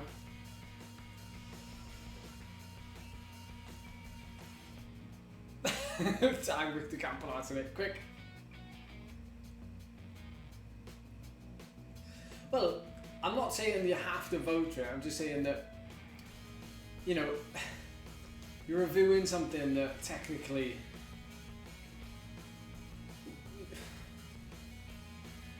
if Steve Jobs tries to sell you a phone, he's going to sell you an iPhone. Well, Steve Jobs in the past. You know what I'm saying? Like, right, I'm going to get a banana. One sec.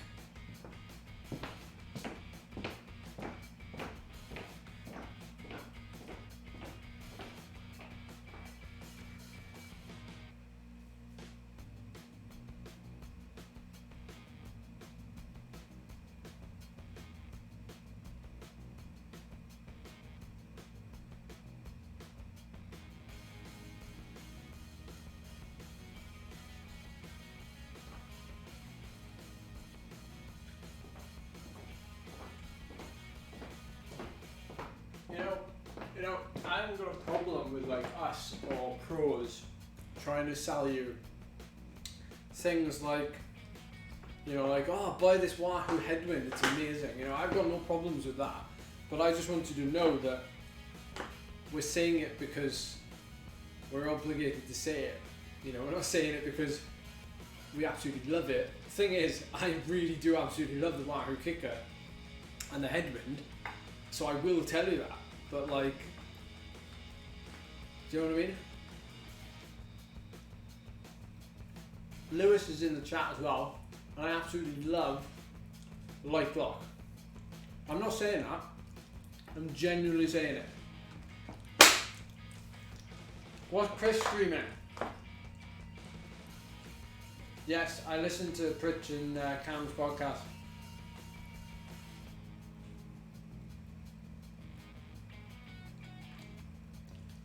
Lewis, Wahoo is unreal.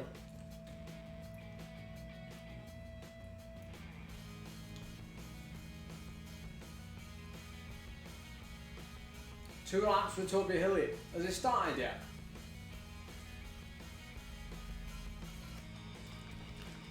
My word, why is he doing a hilly race? It's going up the short Kickr, isn't it? I think I looked at that and I was like, oh, I could do that one. Yeah, that's the one. I could do that one if you preferred. If you wanted me to do that race, I could do that one. We haven't got to work, it's only like 2 or 3 minutes difference, isn't that? What do you want? Do you want me to do this one with the hill finish? Or do you want me to do that one?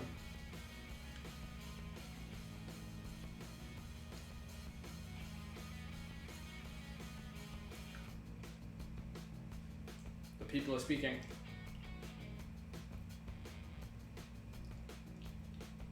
All gone quiet.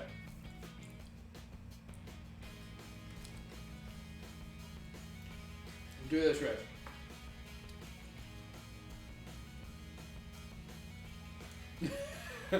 Some you're just saying like Pritch's race. No, this race. Pritch's race. This race. Pritch's race. This race.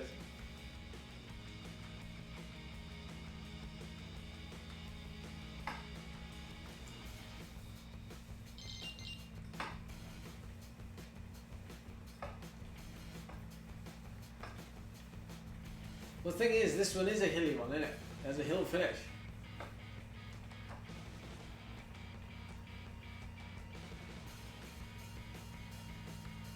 Yeah, so we wouldn't even be racing together, that's the problem. We wouldn't be racing together, so it's probably best just to stay with this. Oh dang! Nobody told us about 16 seconds.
Whew.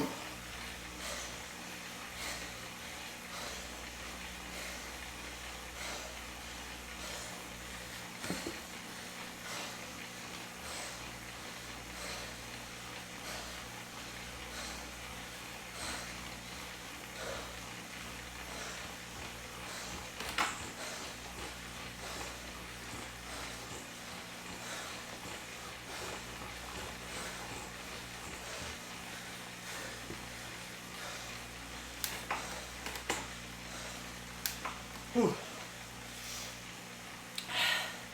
My word. That was fun.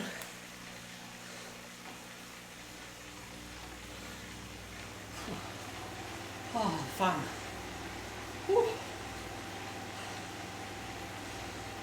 Well, thanks for that, guys.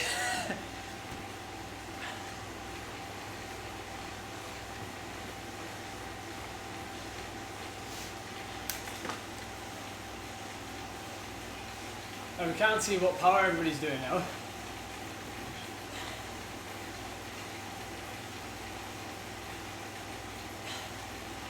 Which is a bit disconcerting.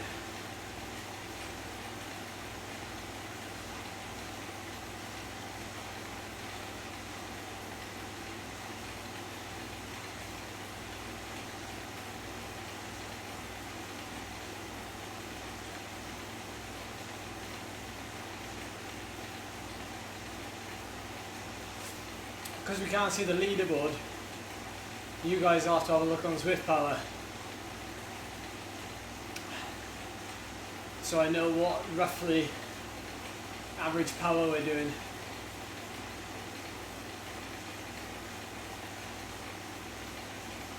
Come on, little heart rate monitor.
Heart rate's working.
Yeah, I've done the update, yeah.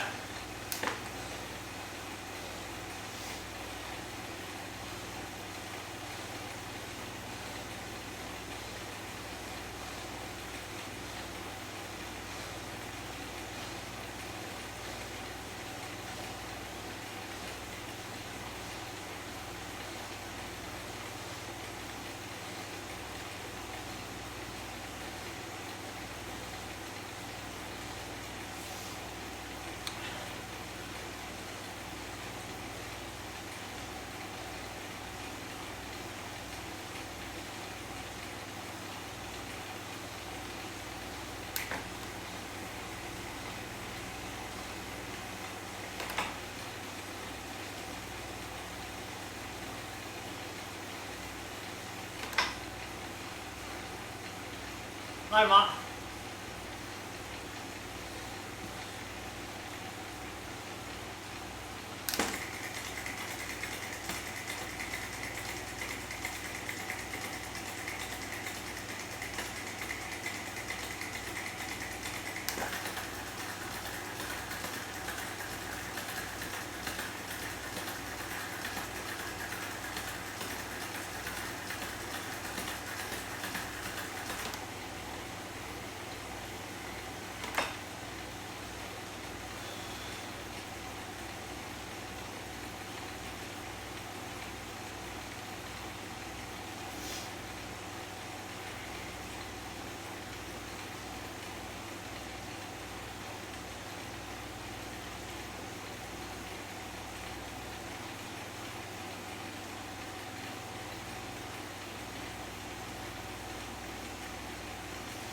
Suppose we have no clue now how far away they are at the front. Is that for the whole segment? Is that like 4.2k? Is that right? Thanks, Charlie.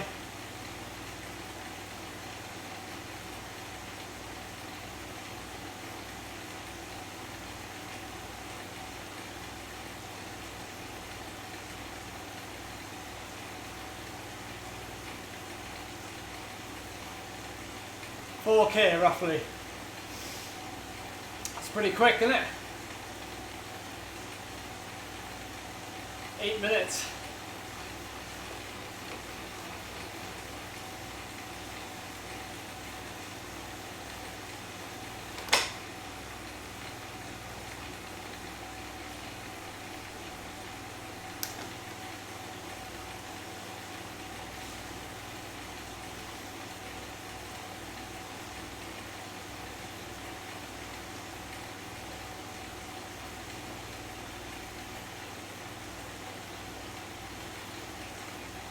$4K roughly.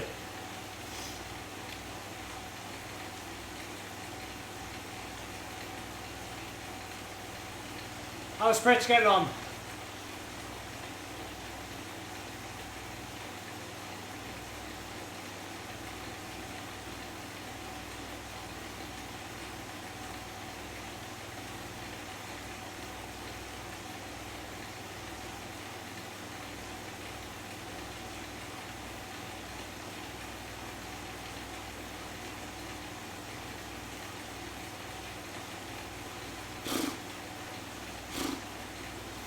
His leaderboard is showing. Oh, okay.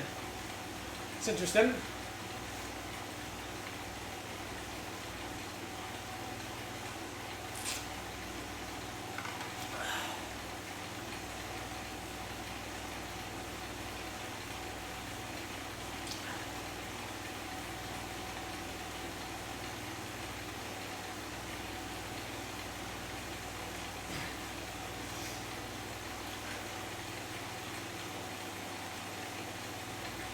Go on, Pritch. Go on.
He's good entertainment though, isn't he, Pritch? I love him.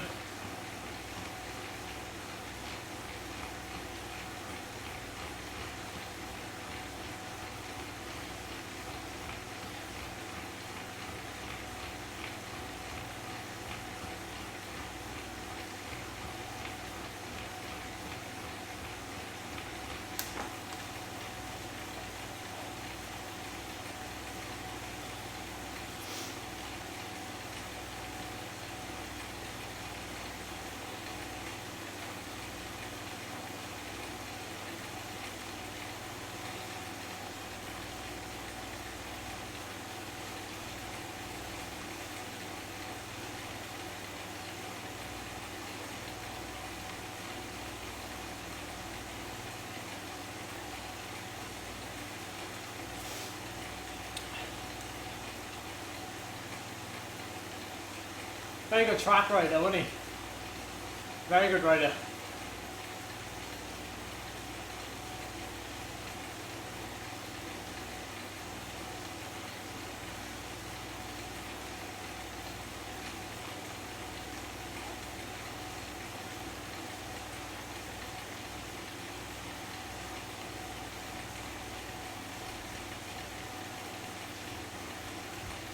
Oh, grim.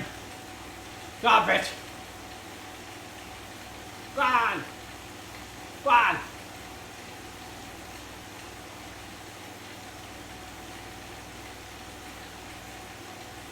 Did he quit?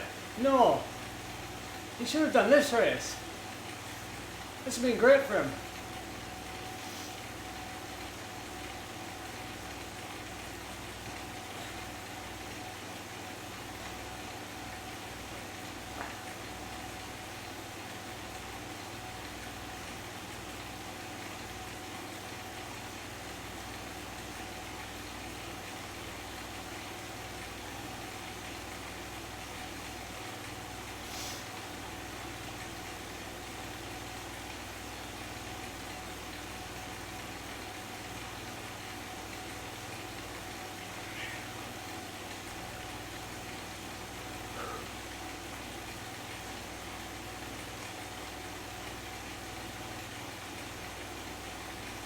Yeah, to be fair, like, you know, Pritch could have been in a front group here. You got like a good ride of like 30k point in the climb, and then just one big effort at the end. Would have been really good for him.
Oh, that caught me off guard.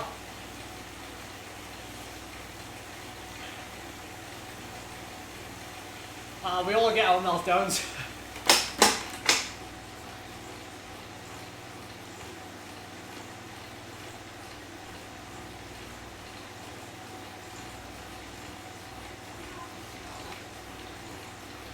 Guys, I've got a question for you. You know when lockdown ends in the UK, would you still like me to stream really often? Because I can make it work. I can 100% make it work. I can still make it work so that I can train and race on Zwift and get good effect.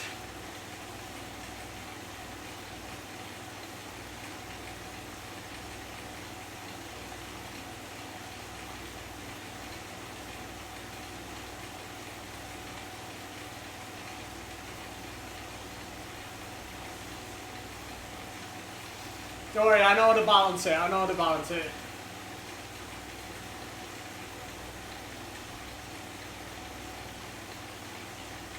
No, I'd still do nearly all of my training outside. But like for races, I think I target races more, you know what I mean?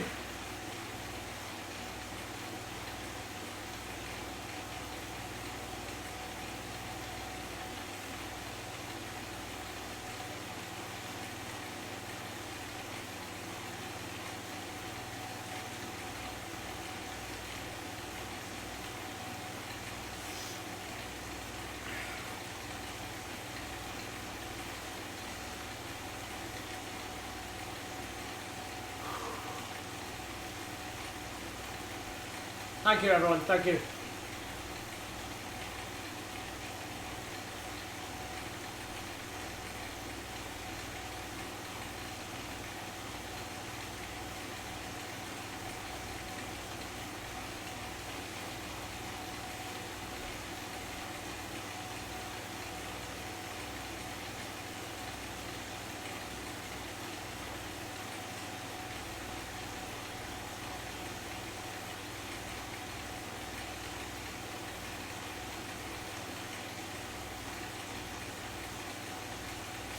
Not long to go, this race is going quite quick.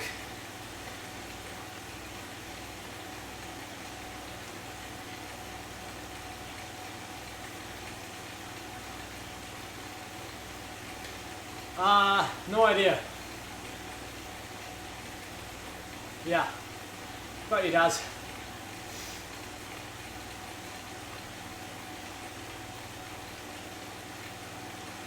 Lockdown is due to be adjusted on the 7th of May, so we'll see what happens.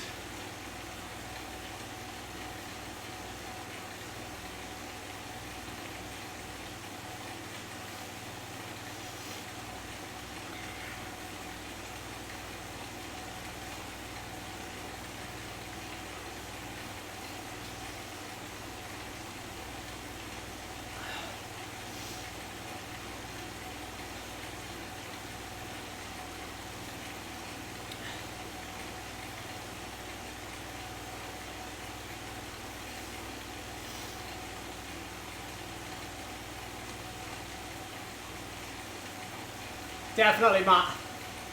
Definitely a dedicated room.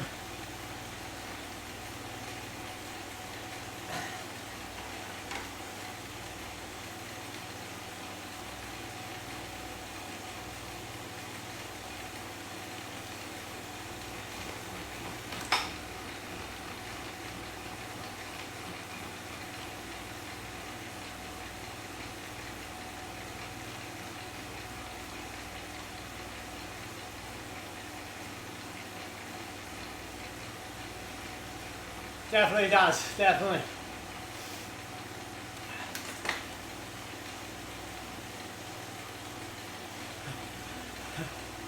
Yeah, she'd love that.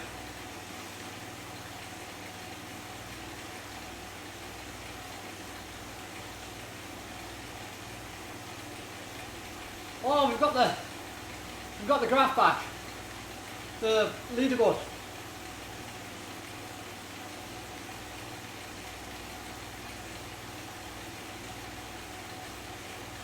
I like the look of those, the strip lighting. They can have different colours. I think they're very nice.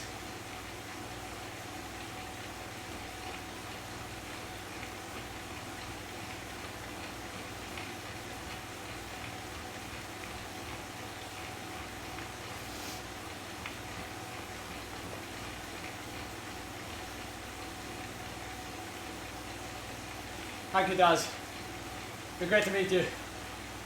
Honestly. Put a face to the name. I still want to say. I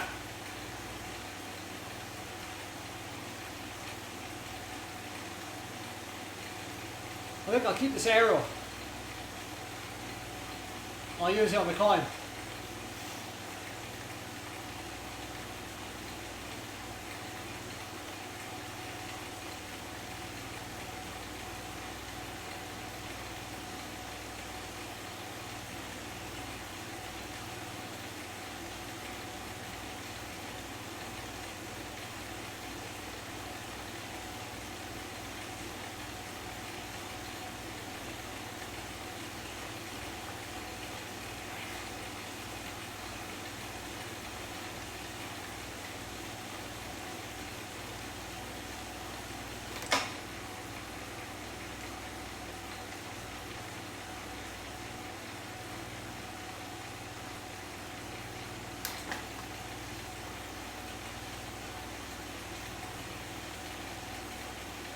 Aero is like gold dust to me.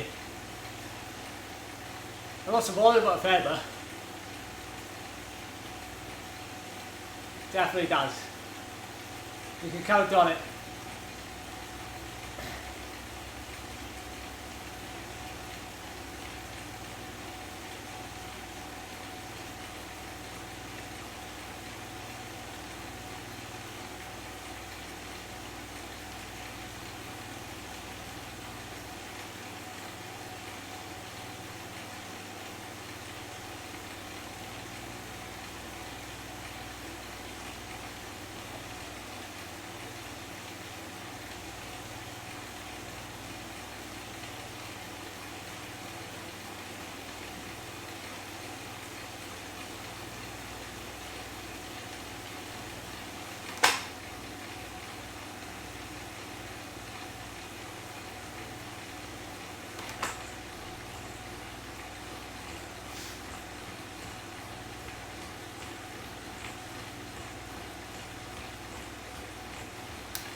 Nah, she won't be, Dad.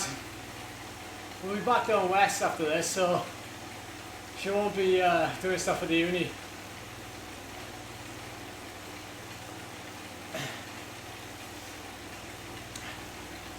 Oh, this is a good pace, this.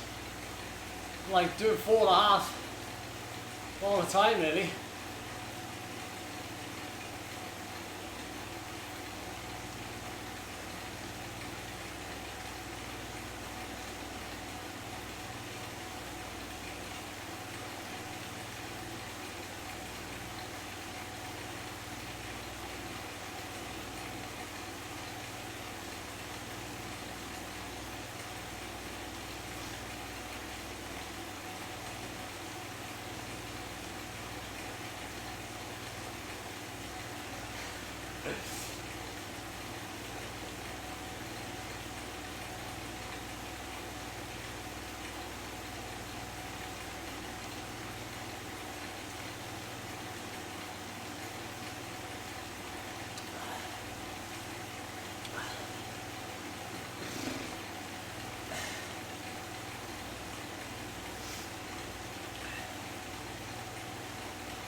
$10K till the climb, nearly.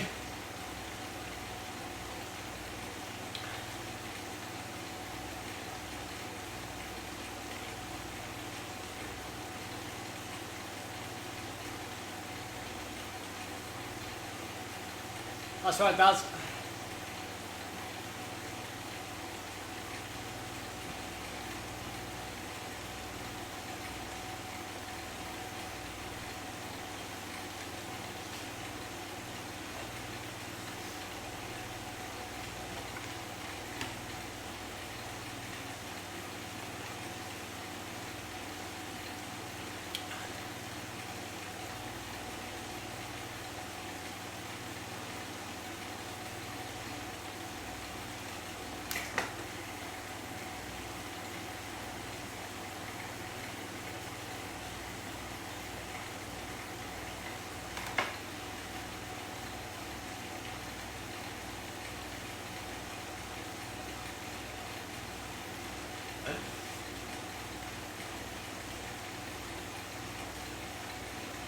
Typical.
I don't know where D is.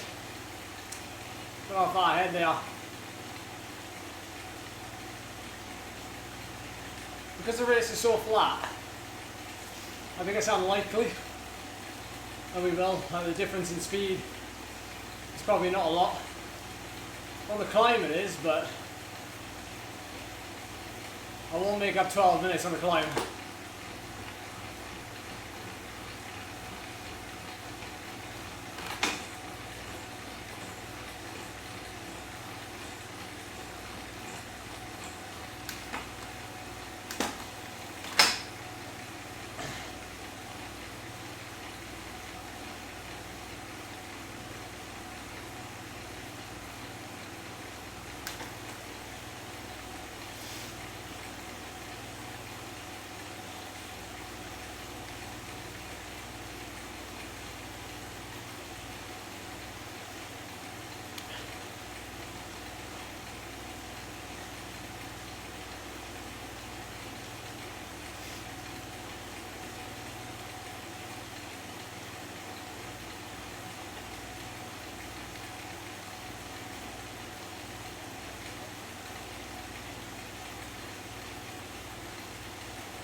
That is right, yeah. My fitness pal. That's Welsh climbs. They're all in my area. None of the famous ones.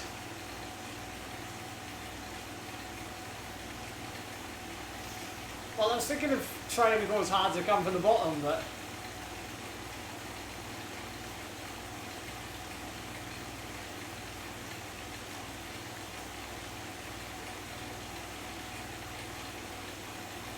I can wait if you want me to wait.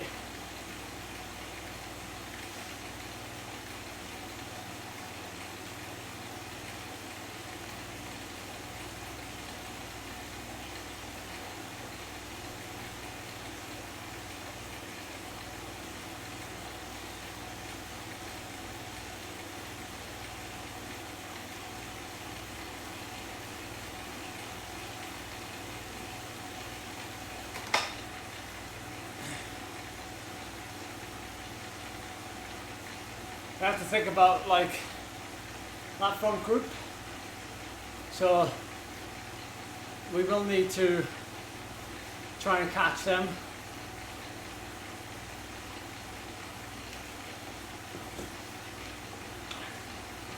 So we'd have to go early on the climb.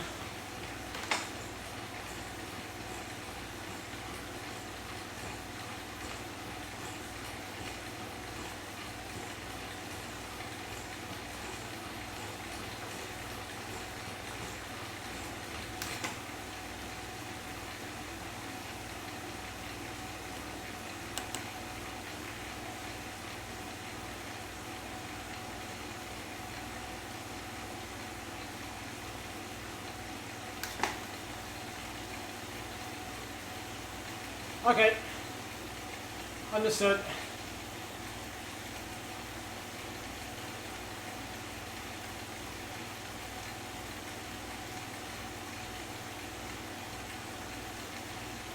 .6. That's pretty accurate.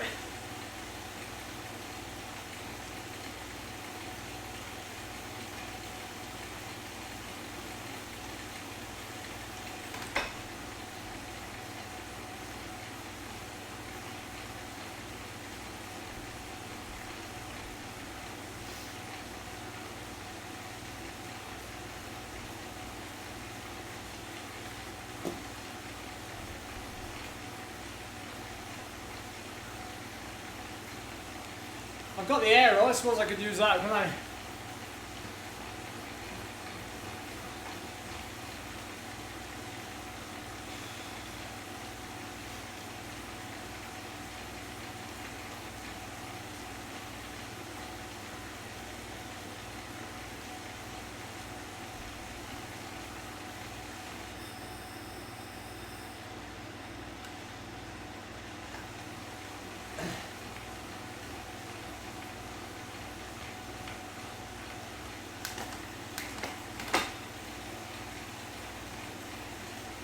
Cheers, boys.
Give me a quick run in.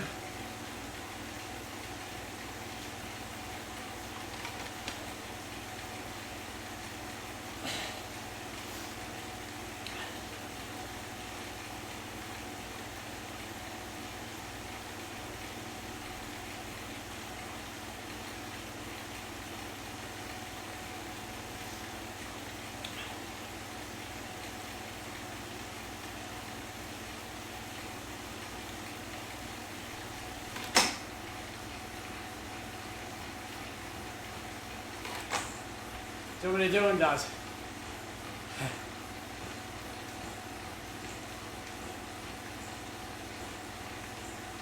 Who's up for that?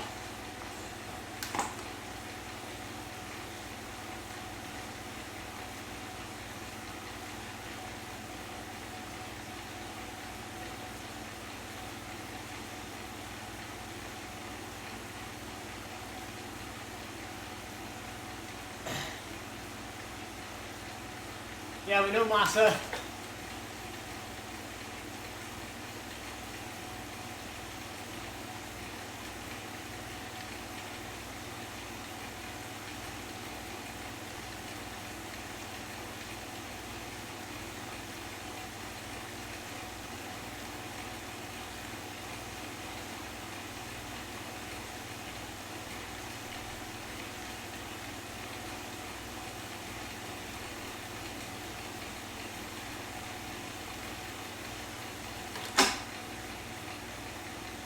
Why? Why did you do a D group race?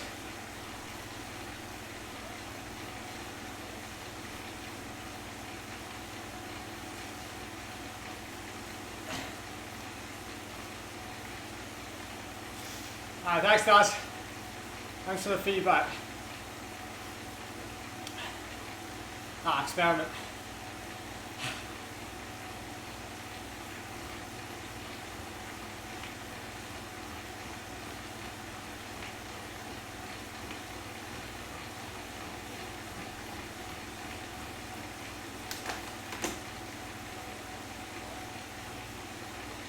Who's used a feather? Get out here.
Here we go.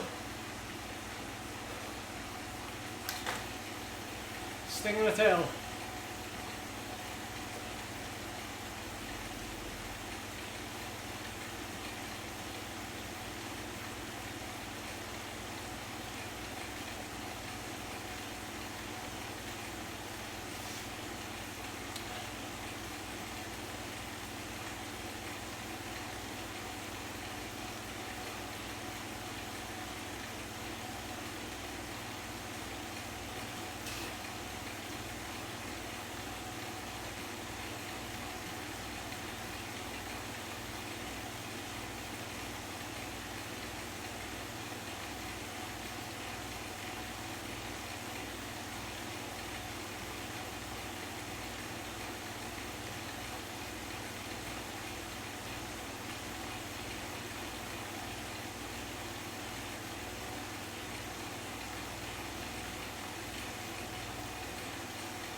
Is this it now?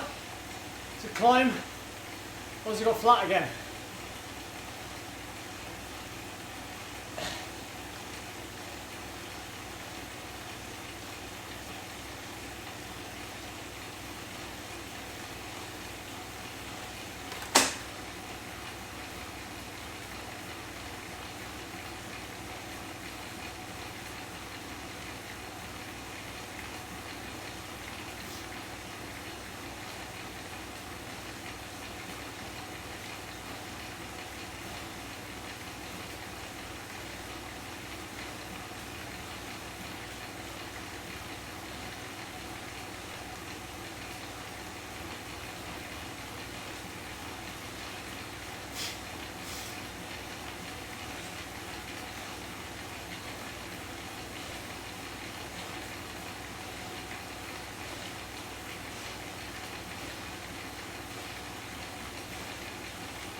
Ah. Ah. Legs are gone. I was just about to get out the saddle and my legs just wouldn't let me. Word. If I hadn't gone and saved that aero, I've got to have more faith. More faith. More faith in the sprint. Come on. Look at the heart rate difference.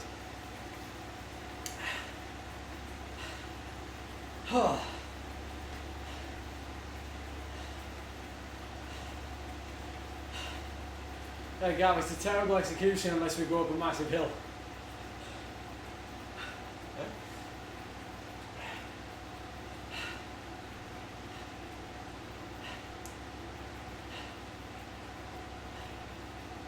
To be fair, you probably don't come here to see me win. You come here to see me do the effort and to see what you can learn from it. At least that's what I hope you come here for.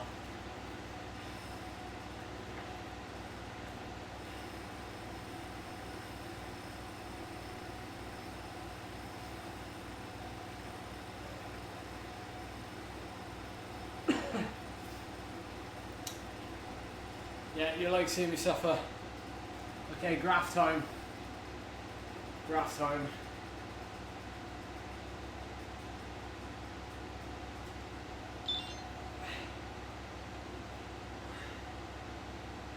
Whew. Not bad after last night's race, and then what have we done? We've done 2 hours 45 now, we've ridden for. So that ride before this.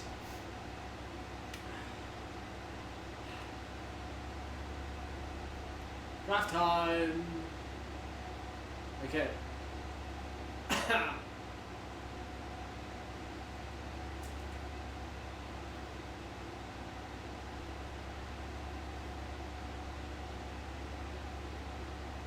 Not much to learn from that. Not much to learn from this either, apart from the fact that I absolutely mucked up that start.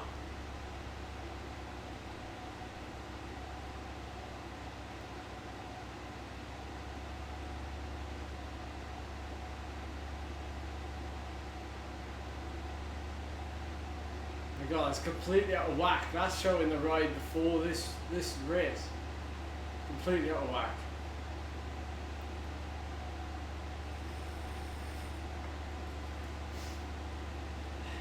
I got a day off tomorrow. Looking forward to it. Okay, so what we got here is the hard finish, but you gotta be honest, I think it was only the last 3 or 4 minutes that were hard. What do you reckon? It wasn't actually hard that long, was it? A couple of spikes here. We tried to get away. We got away initially, crept away with a couple. We didn't really have to force the pace. We just sat on people, which is not like me. We usually force the pace, but then he sat on with Massa for a bit, and then he just left me down at the end with his aero. And he probably had a bit of momentum when he came back on me. Like when he caught up behind me, he just had to like jump past because I was done. Like yeah,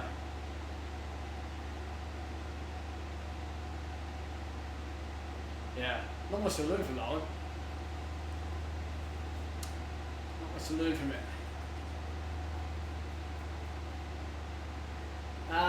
Send it to.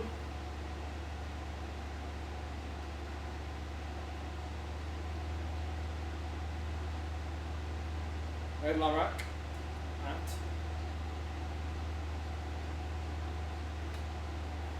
there we go. Well, if I was fresh, I mean fresh is a relative term, isn't it? I mean if I'd probably just turned up to that race and not done anything else, then probably yes. But there's absolutely no harm. But what I'm doing now, there's absolutely no harm in doing a Zwift race when when I've just like kind of at the end of a block or the end of a training session. Especially when it's one like that, you know, that kind of race there is very easy, I guess, because it's just flat and you don't have to worry.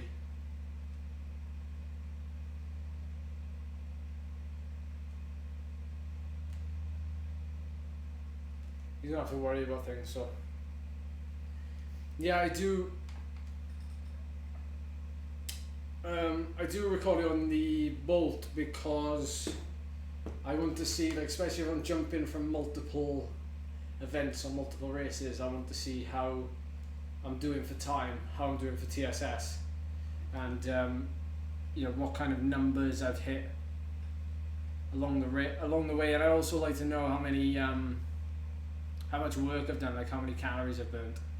So yeah, like from here now we can see my best 20-minute power for this whole ride was 300 watts. So I don't really know where that was. It was probably at the end. My best 5-minute was 377. My best 1 minute 427. So those numbers are quite a bit lower. And it's 18 degrees in here.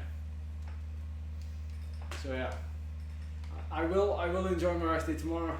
I hope you guys enjoy whatever you're doing for the rest of the day and tomorrow, and I'll see you again on the weekend. I'll see you Saturday, I'll see you Sunday, all being well. Keep you informed. TSS is 107. My intensity factor is 0.63. Average 188, normalized 230. So yeah. Alright, latest guys. See you on the weekend. Thanks for watching.